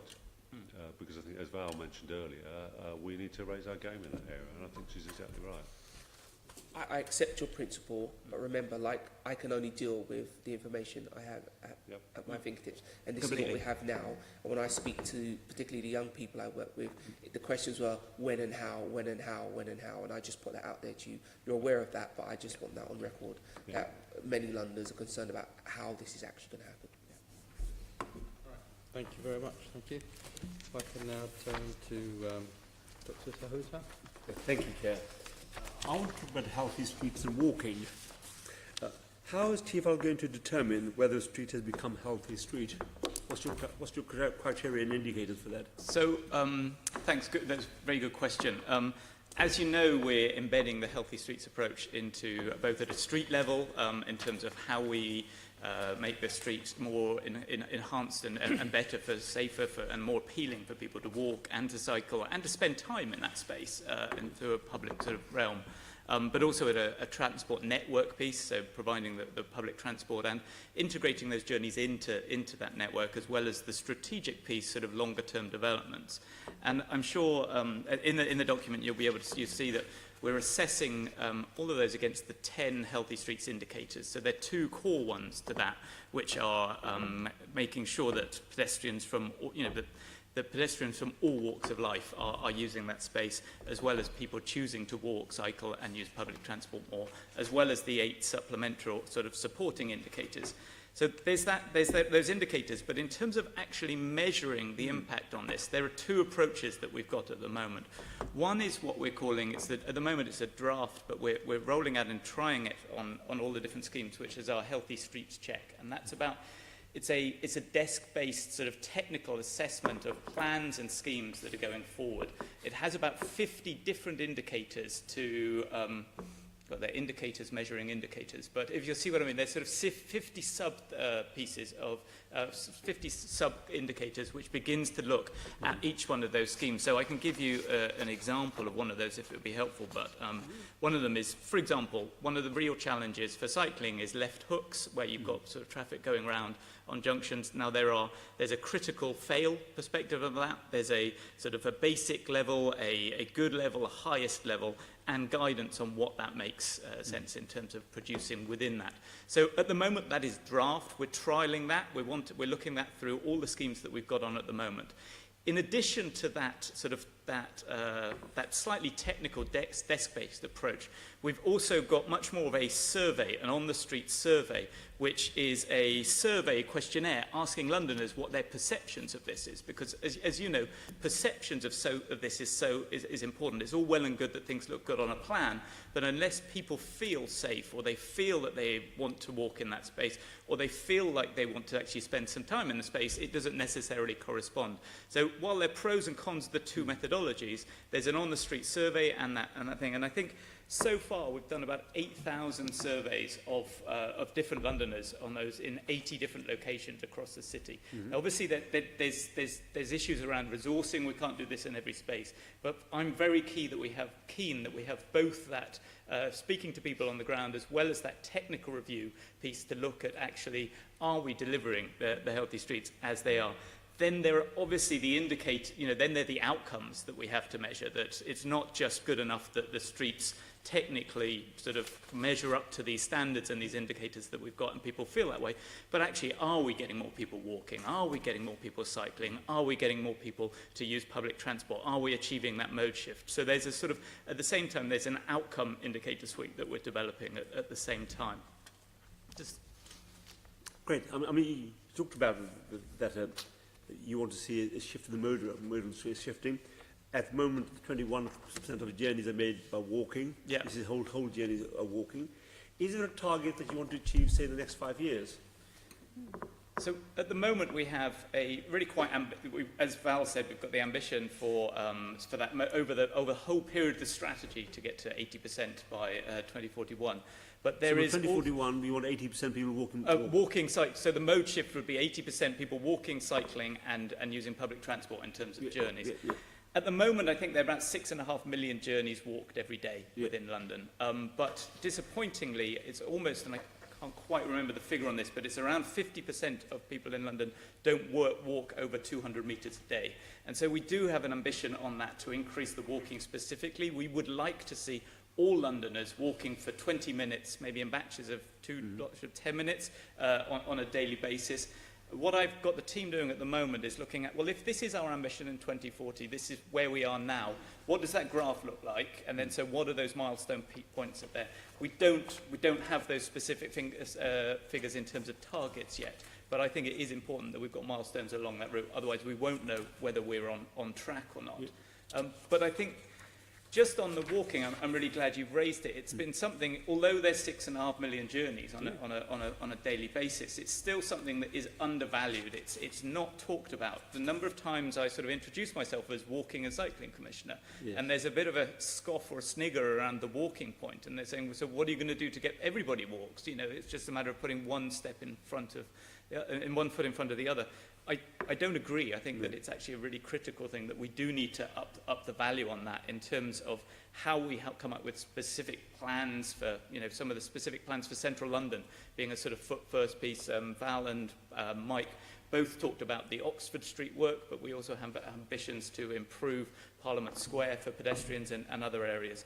But it's not just central London, and I think this is really important. I think I mentioned to the committee before, we have a funding stream called Livable Neighbourhoods, which is a sort of almost a healthy street max type funding programme of how do we increase walking, cycling and public transport in around town centres, around transport hubs, which would be, I think, particularly appropriate for outer London. So there's some work there that needs to be doing. But as well as the infrastructure, and I think one of the key things around healthy streets is we're not talking about single modes. We're not just talking about cycle routes. We're actually looking at that and how do we enhance that for all you know, for people to walk, to spend time. But also, how do we celebrate it? How do we promote it? We live in the most amazing city to explore by foot. Whatever you're interested in, you can explore by foot, whether it's heritage, whether it's record stores, bookstores, clothes shops, parks, rivers. You know, we live in possibly the most walkable city in the world. There is a need to celebrate and promote that, using technology, using media, using our own influence to do that, and drive it as well. Walking is part of this. When we come out of a tube station, rather than just getting a cab or jumping on to another form of transport or getting in a car, how do we make that the sort of first approach coming out of there? So as well as having sort of the measurement of how to do it, you know, I think what we're working on at the moment is that delivery plan to actually hit those numbers and measure those numbers over time, rather than just thinking in 2041, that is a long way off, and it's certainly outside, you know, hopefully not my lifetime, as someone mentioned earlier, but certainly political lifetimes. We need those measurements as we go along. And of course, when you applying this test, let's come back to healthy cities again, healthy streets again. You'll be applying this criteria and these indicators. Yeah. Will you be publishing a plan for London, saying to Londoners this is what's happening, and then targeting that? Yeah. So in terms of sort of showing what's going along and yes, definitely. One of the things I've been, you know, I'm sorry, I'm going to still use the new boy card here, Chair, but still relatively new in my job. It's been very interesting looking at sort of, well, let's have a look at before and after pictures of some of this. And, you know, I don't want to just see pictures. If you look at a junction now, it still looks like a junction. But if you actually look at what things were like before and how people are using it. So I'll give you a very concrete example. Archway, for example, where you had a huge gyratory system. When we've now got the change going in there, you can now see there was on Good Friday, communities were using that as a church. You know, what had been lanes of traffic, there was a community using that as a church service on Good Friday. You know, we need to be capturing that, telling the story, reporting back to Londoners how this is changing things to sort of continue to make the case for this, but also demonstrate the value of the investment that we're putting into this. And will Oxford Street be just, sorry. Can I just add to that, the formal process for monitoring the Mayor's transport strategy is that there will be an annual report called Travel in London, and that will be tracking all of the indicators and aims and objectives and outcomes in the MTS. So healthy streets is a dominant part of the whole document, but it would be for all proposals on step-free access, on shifting to zero carbon, improving the air quality. All of the indicators of the MTS will be in the annual Travel in London report. The other thing, which goes back to the point that Mike Brown made, was that we want this embedded in our scorecard and in our business plan. So it isn't just a wait for 41 and see what happens. We will be tracking this year on year to make sure the investment decisions are made to support it, but also if we're off target, what are we going to do about it? Thank you for that additional information. But just come back to Oxford Street. Yeah. Is it going to be fully pedestrianised? So, as you know, we're working with Westminster City Council to transform Oxford Street and transform it into a world-class public space. I was last week, I was with the businesses in the area, just talking about how, you know, people are investing huge amounts in those stores, and the public realm and the space around it doesn't reflect that as that world-class shopping, retail, place to be, and things. So it is particularly important. We've carried out the first consultation on that, which closed, I think, on the 18th of June, was it? Yes. And we're currently working through the results of that consultation, which sort of showed good levels of support for some of that, but we're looking through that. The specific, we'll be providing feedback in the autumn, and incidentally, Chair, we'd still welcome the committee's feedback on that consultation. I know it's formally closed from a public perspective, but I very much welcome the committee's input on that. We'll be reviewing it over the summer. There will be a feedback in the autumn, and then in November we'll be putting those final plans, well, not the final, the plans, the next stage of plans, out to the public to consult on. And it's taking on board the feedback and going towards those final design plans, where we'll be coming up with the exact details on that. So the aspiration is for it to be fully pedestrianised? The aspiration is to transform that so it really improves for pedestrians in that space. The other thing about it is that we're doing this, I think it's a big step to do that in one go. We are looking at phasing. So we're focusing at the moment on Oxford Street West, between Oxford Circus and Selfridges. Right. And that's where we're aiming to deliver some improvements ahead of the Elizabeth line opening next December. We're also doing work on Oxford Street East as well, between Oxford Circus and Tottenham Court Road, and Oxford Street West, as it were, over to Marble Arch. So we are looking to do some significant changes ahead of Crossrail or Elizabeth line coming in, but it is a phased delivery of a transformed pedestrianised street.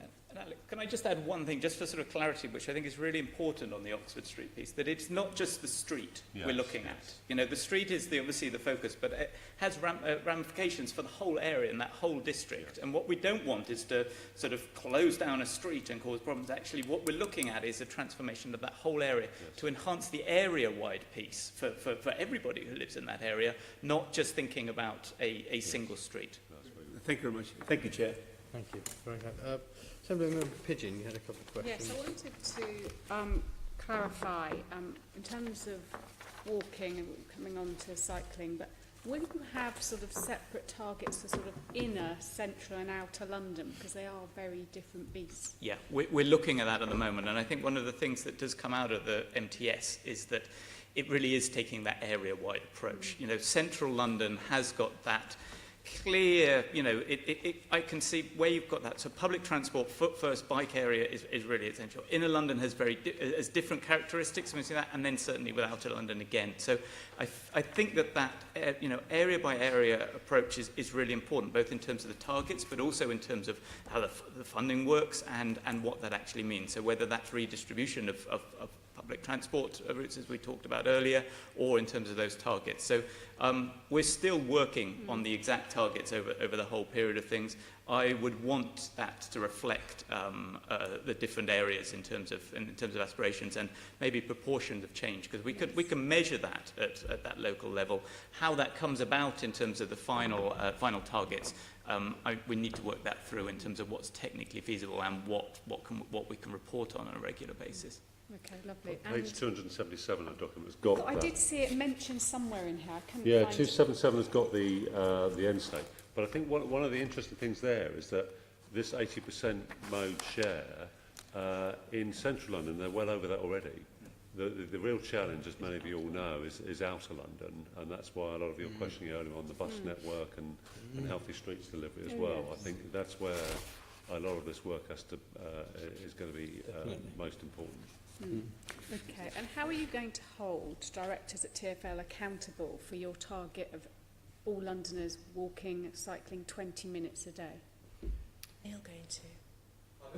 So are they all going Yes, to? no, they are going to agree to I don't know. That's not a bad idea. Maybe handing out on some of those personal devices to track that. But I think that comes back to, I'm going to refer, in terms of how that works with the board and how that works with the indicator, you know, the scoreboard that Mike was talking about earlier. I think that those things are being discussed by the board at the moment, and was certainly I know there's the remuneration committee that. Yeah, I think the other thing I'd emphasise is that.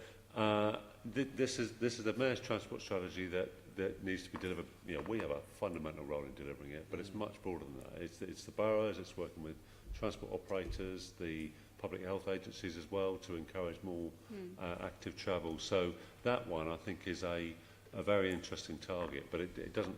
It feels as though it's a lot broader than just TfL directors' pay that will achieve that. I think it is much Sorry, broader. Alex, as a TfL director. I think it's a good example where we need to work with agencies across the board to deliver something. But personally, I think that's an exciting new agenda, and for a more mature transport authority, really, that is recognising the links to our work to the public health agenda, which we know is really important. Thank you. Very helpful. Can I now turn to last but by no means least, Assembly Member McCartney. Thank you. I'm going to ask about cycling, if I can. The transport strategy says that the Mayor's aim is for 70% of Londoners to live within 400 metres of a high-quality, safe cycle route by 2041. Can I ask, what's your definition of a high-quality, safe cycle route?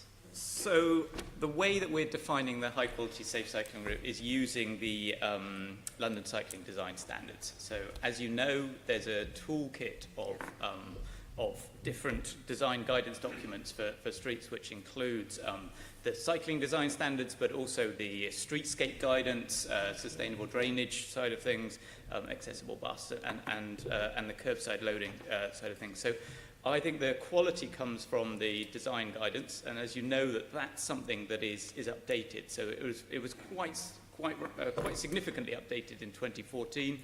There were minor updates in 2016, and I think that will be a live document and continue to reflect innovations in cycle infrastructure. But that needs to be the core of what we're designing as a quality route. And the cycle design guidance isn't separate from the healthy streets checkers that I was talking about. The cycle design guidance is part of those healthy street indicators that on how we assess schemes to be going forward. So in terms of the quality, I think we have to return to those to that guidance to assess the quality. Okay, so design guidance. What part does segregation play in that? So I think segregation is really critical in terms of providing safe and direct routes for cyclists. I don't think that every route needs to be segregated. In terms of I think that we need to look at each, as you know, we published the strategic cycling analysis earlier on this, when was it last? A couple of months ago, last month. And so that maps out the sort of where the demand is, where we're looking to. It's the tool for us to help shape those routes of the future. At the moment, we're looking at we're looking at the feasibility of 25 of those routes. Now, I'm infrastructure agnostic on these routes. I think we need to look at what's best for those particular routes and the context in which we are. Whether they are cycle superhighways, as we know them at the moment, which are the segregated routes that we can see running along Embankment and across Blackfriars, or whether they are the quiet ways that we've got 100 kilometres of quiet ways coming on. We're seeing huge increases in cyclists on both types of infrastructure. So I think we need to look at the route and look what's best for the route and what type of cyclists are going to be using it. Okay. I'm going to come back to that in a minute. Yeah. But according to your definition, which is according to the design standards, do you know how many Londoners already live within 400 metres of your definition of a quality safe? You know what, I don't off the top of my head. I can get back to you with that. Is that a benchmarking exercise you've done at all or not?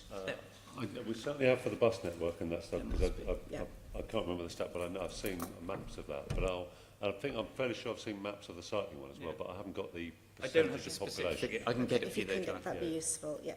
And do you think your target is realistic, of 70% within 400 metres? Well, the way that the strategic cycling analysis is laid out, that would deliver that target over that period. So that's what you need to deliver the target. Yes.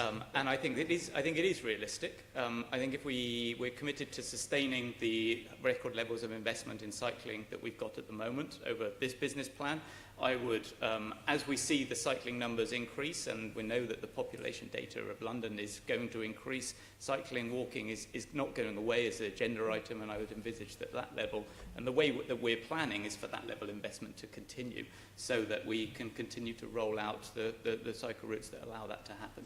And what do you need to make that happen?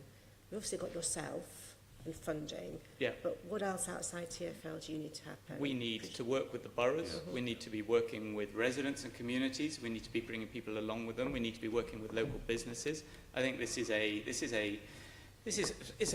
radical change in the way that London sort of operates in terms of transport. So I think there is a responsibility on us to bring people along with us. We need to be working together. Now there are an awful lot of people who are part of that, but there are other people who are not so keen on that agenda.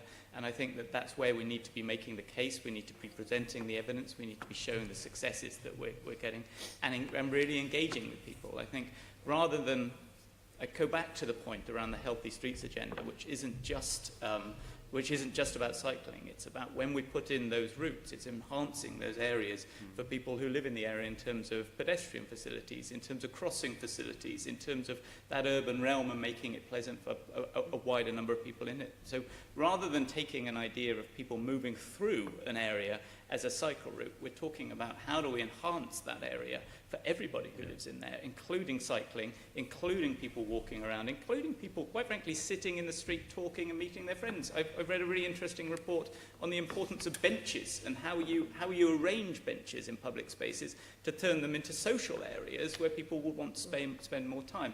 So I think that there's a fundamental shift from taking it from one single mode of transport and thinking that along those lines to thinking, right, we have this cycling infrastructure that we want to do, but it's not just about cycling, it's about making it more pleasant for everybody who lives in those areas, which I think is an important shift in terms of how we bring people along with us, how we engage the boroughs, and how we engage communities who live in those areas. Okay, and that was really my second question. Oh, sorry. As to how your approach is differing to what's gone before. Because, of course, to get all of these schemes through and what you want to do, you're going to have to show leadership. And that's often going to be showing leadership on some things that local people don't want, but hopefully you have evidence there that it will actually be fine at the end of the day and it will deliver your stated Nobody is saying outcomes. This is easy. No one is saying this is easy, and no one is saying that there will not be a conflict. There's no way that there is going to be I wish I could bring up some sort of wonderful bit of evidence which answers everybody's questions and everybody's concerns.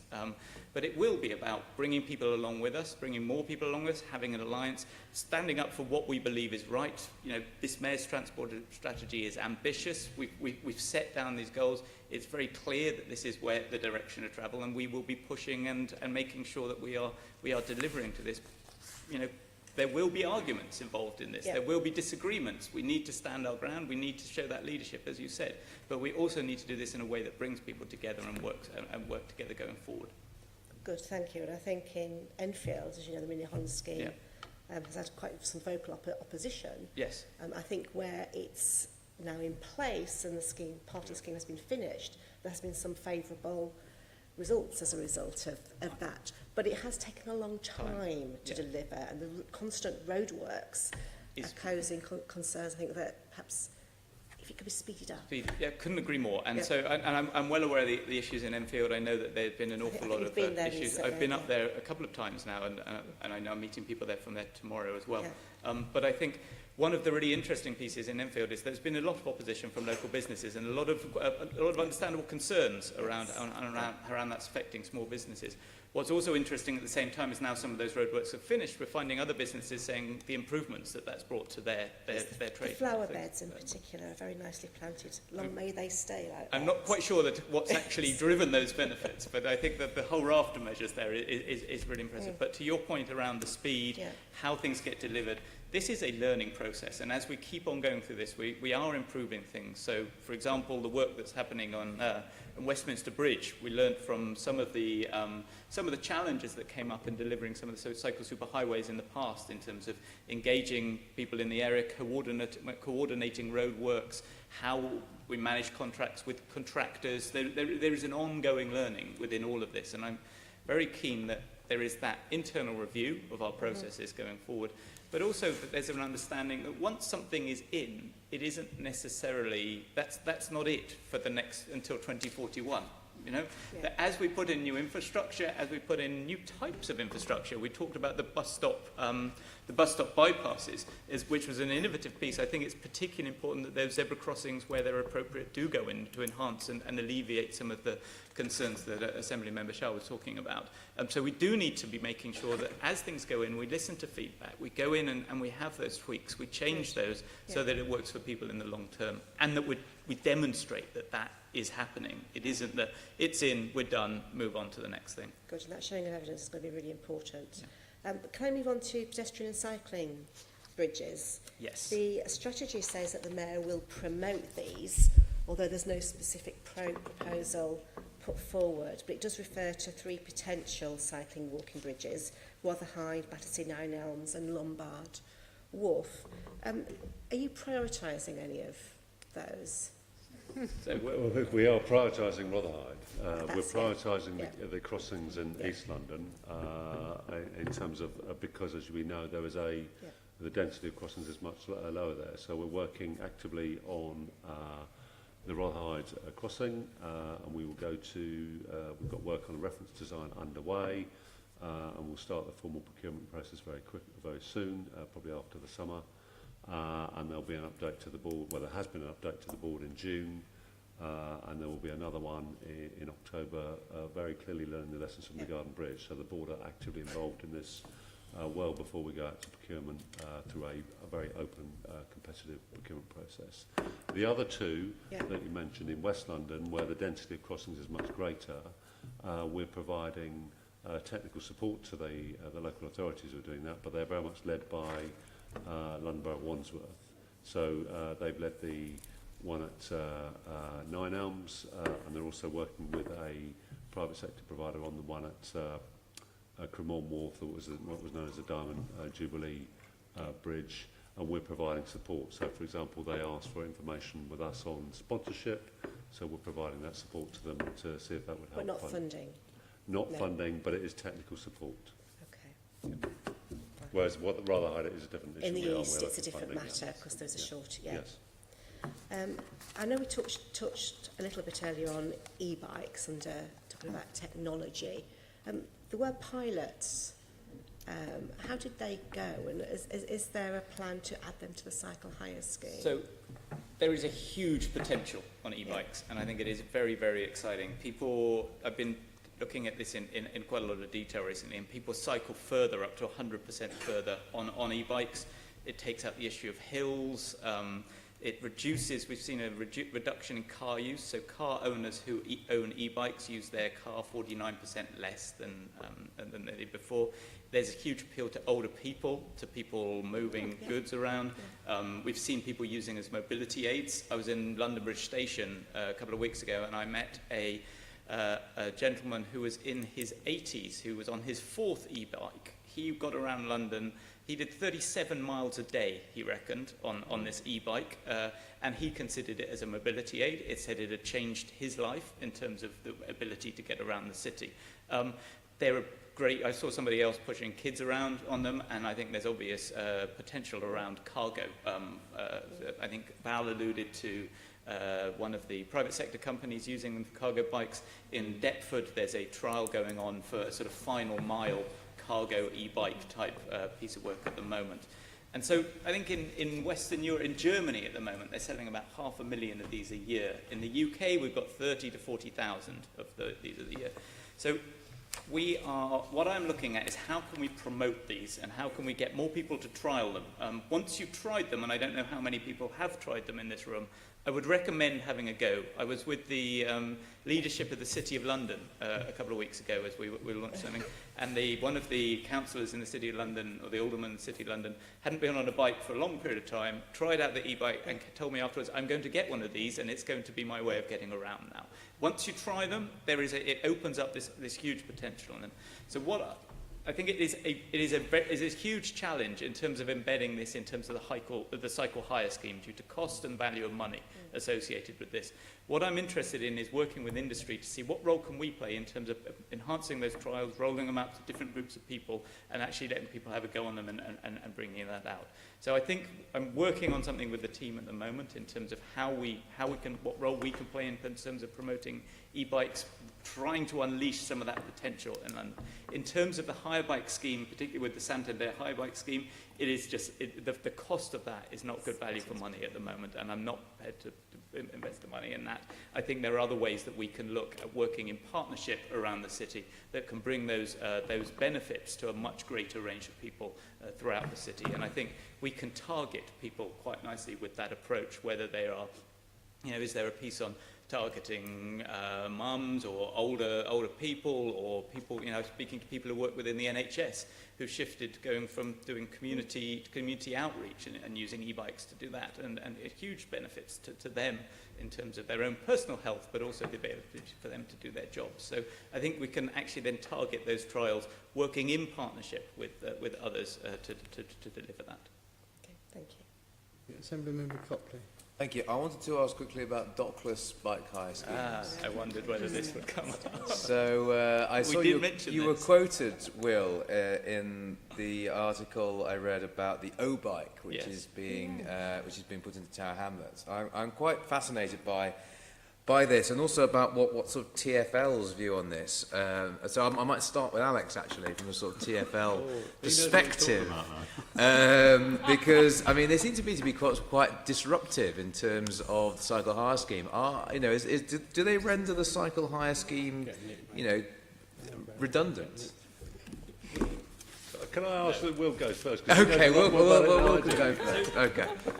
As you know, and we mentioned this when we talked before, there are a number of different operators wanting to bring dockless bike hire to London.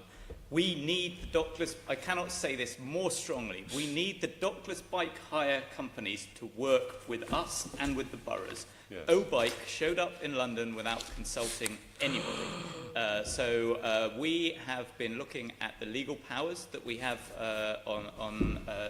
available to Sorry, do they just chain bikes up? Do they not need planning permission to put some No, sort they of... don't chain bikes up. The point of the dockless is that they are dockless and they have They a leave them lock around, on the yes, wheel, yeah. and you can place them anywhere.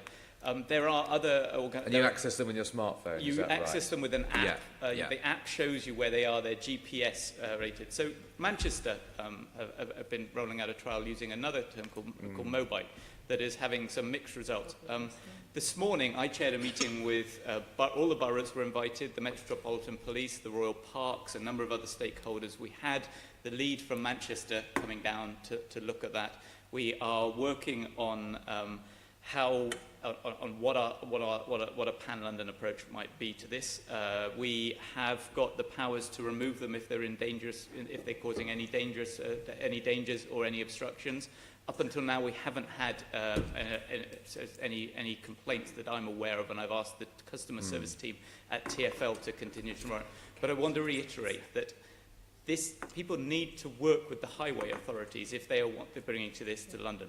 People cannot, and we will not tolerate people bringing schemes to London without any engagement. Some of the companies are engaging with boroughs. For some of the boroughs, they're scaling. They are in the process of working through rollouts and pilots and phasing this out. Because as you know, expanding the Santander scheme across all of London is too expensive in terms of capital investment. So I think that this has got the potential to bring bike hire and access to a much greater group of London, and that innovation is a positive thing, but it has to be done in a way that works for all road users. We don't, imagine if you're partially sighted, or if you're pushing a pushchair, or if you've got a mobility aid, or if you're, or even if you're just a driver, a bus driver, and these bikes are falling over the place. We need to be working with them. We have the powers to enforce this, but it has to be a cooperation that works for all Londoners. And so I just want to make it very, very clear that they need to consult with us, and we are in the process of working with all the boroughs. Obviously, we are not the only highway authority in this, but we are looking to provide that strategic leadership so this works for London. That is good. I mean, and I have to say, one of my criticisms of the cycle hire scheme is it's just far too expensive, and I think the previous mayor went for a scheme that was far too many bells and whistles on it compared to some systems in other cities. So I can see the appeal of having a dockless scheme, and I can see why some boroughs, particularly in outer London, it would appeal to them. But yes, I think completely take on board your point about this needs to be planned in some way or another. Can I come back just on the Santander piece? The Santander is getting record numbers of people out using bikes. It is a fantastic scheme. It is working across London, and where it is there, it is absolutely fantastic. We just expanded to Brixton, and I was down there with some of the local authorities and local community members down there. Absolutely thrilled to have that come out. So, you know, where Santander is there, it works. It offers such a premium service. It is an excellent thing for Londoners. But I think what's interesting is the potential for these other things to expand in other areas. And have you had any contact with O-Bike at all? Yes. You have since they Yes, since put their and bikes I in? met them, and we had an exchange of views. Okay, thank you. Lovely. Okay. Assemblyman Russell, did you want to come in? I did, yes. Just picking up on the Healthy Streets check and how well embedded that is in TfL's design teams, because there are still schemes coming forward that don't really fit with the idea of making cycling available for children cycling to school, the idea of people from 8 to 80 feeling confident to get on their bike. There's an example at Five Ways in Croydon where cyclists are expected to merge with 3 lanes of traffic if they're going straight ahead. And so it's just, yes, how, and also we're seeing schemes coming forward still with staggered crossings rather than straight across crossings. And, you know, everyone knows that for a pedestrian, going straight across rather than being held up in the middle and kind of in a sheep pen, or what used to be a sheep pen in the middle, is not, you know, it's not the greatest kind of walking infrastructure. So, yeah, is there a tension in TfL at the moment, or do you think that Healthy Streets is becoming more embedded? And is becoming more embedded. As with all these things, it takes time for them to get fully embedded within everybody's process, and also there's a lag. You know, let's be honest, there's a lag time in terms of how some schemes have been developed and going out. But I think that's one of the couple of schemes that you mentioned are up for going out for consultation, or maybe out for consultation at the moment. So certainly encourage members of the public, members of people to feed back on that. And, you know, obviously the point of the consultation is to drive to make sure that it's the best for everybody. In terms of, you know, we are embedding the Healthy Streets check through all schemes. It is getting there. I wouldn't say it's fully embedded yet. I don't know, would that be fair, Alex? I think it takes time for this. It is a radical new approach, and it takes time for that to filter through. But I think the thing that there is absolutely no doubt on is how the leadership of TfL, how the GLA are promoting this, and everybody is aware of just what a political priority this is and how important it is for the future of London. So it's about feeding that through the system and embedding it in all the different processes, and that just takes a bit of time. Yeah, but you will be listening. But it's also a challenge for the boroughs as well. Yeah. And I think that's what we're looking at through the Livable Neighbourhoods programme, which is the old major schemes programme, but it's repositioning it much more about delivering the Healthy Streets objectives. Well, I mean, that the boroughs, that's another sort of risk in terms of actually delivering healthy streets that work for people who walk and cycle. Yeah. So are you, have you got particular support for boroughs to help their design teams to, so what does that look like? Well, there's in the kind of new structure of surface transport, there's a new sponsorship team which is managing the entire Healthy Streets portfolio. And as I say, we're repositioning the old major scheme as a livable neighbourhood scheme, and that is about providing a lot of advice to the boroughs about how they deliver healthy streets in their localities, in their town centres often. We've got an internal design team, but we're also drawing on external support where the boroughs would like that as well. So I think there's plenty of enthusiasm for the new agenda, but I do think you're right to highlight there is an issue about embedding it and making it real in every scheme we deliver. I think the ones you highlighted have been on the books for several years, and there's probably, to be fair, there's probably still more work we need to do on that. But you know, the Healthy Streets agenda is only months old, really, in terms of embedding within TfL. So there's still more work to do. Okay, well, so long as you're aware of that, that's encouraging. Very much so. Yes. Thank you. All right. Thank you. Thank you very much. I'd like to thank our 2 guests, and well done Alex, for your... Yeah, you managed to bat on to yeah, that. not out. Not yes. out. Not out. Yeah. Thank you, Will, for Only joining England us. cricketers could be saying Very the same. helpful. We've just got 2 minor bits of business to deal with. It'll only Yep. take 30 seconds. So, first of all, the committee is recommended to note the report and discussion. Noted, thank you. Number 5, Transport Committee Work Programme. Committee is recommended to note work programme for the 2017-18 Assembly year, including the schedule of prospective topics for forthcoming meetings set out in paragraph 4.14 of the report. Is that noted? Noted. Thank you. Date of next meeting, Tuesday 12th of September, one day before my birthday. So. Is that agreed? Agreed. Okay, I haven't got any other business, so thank you very much. GLA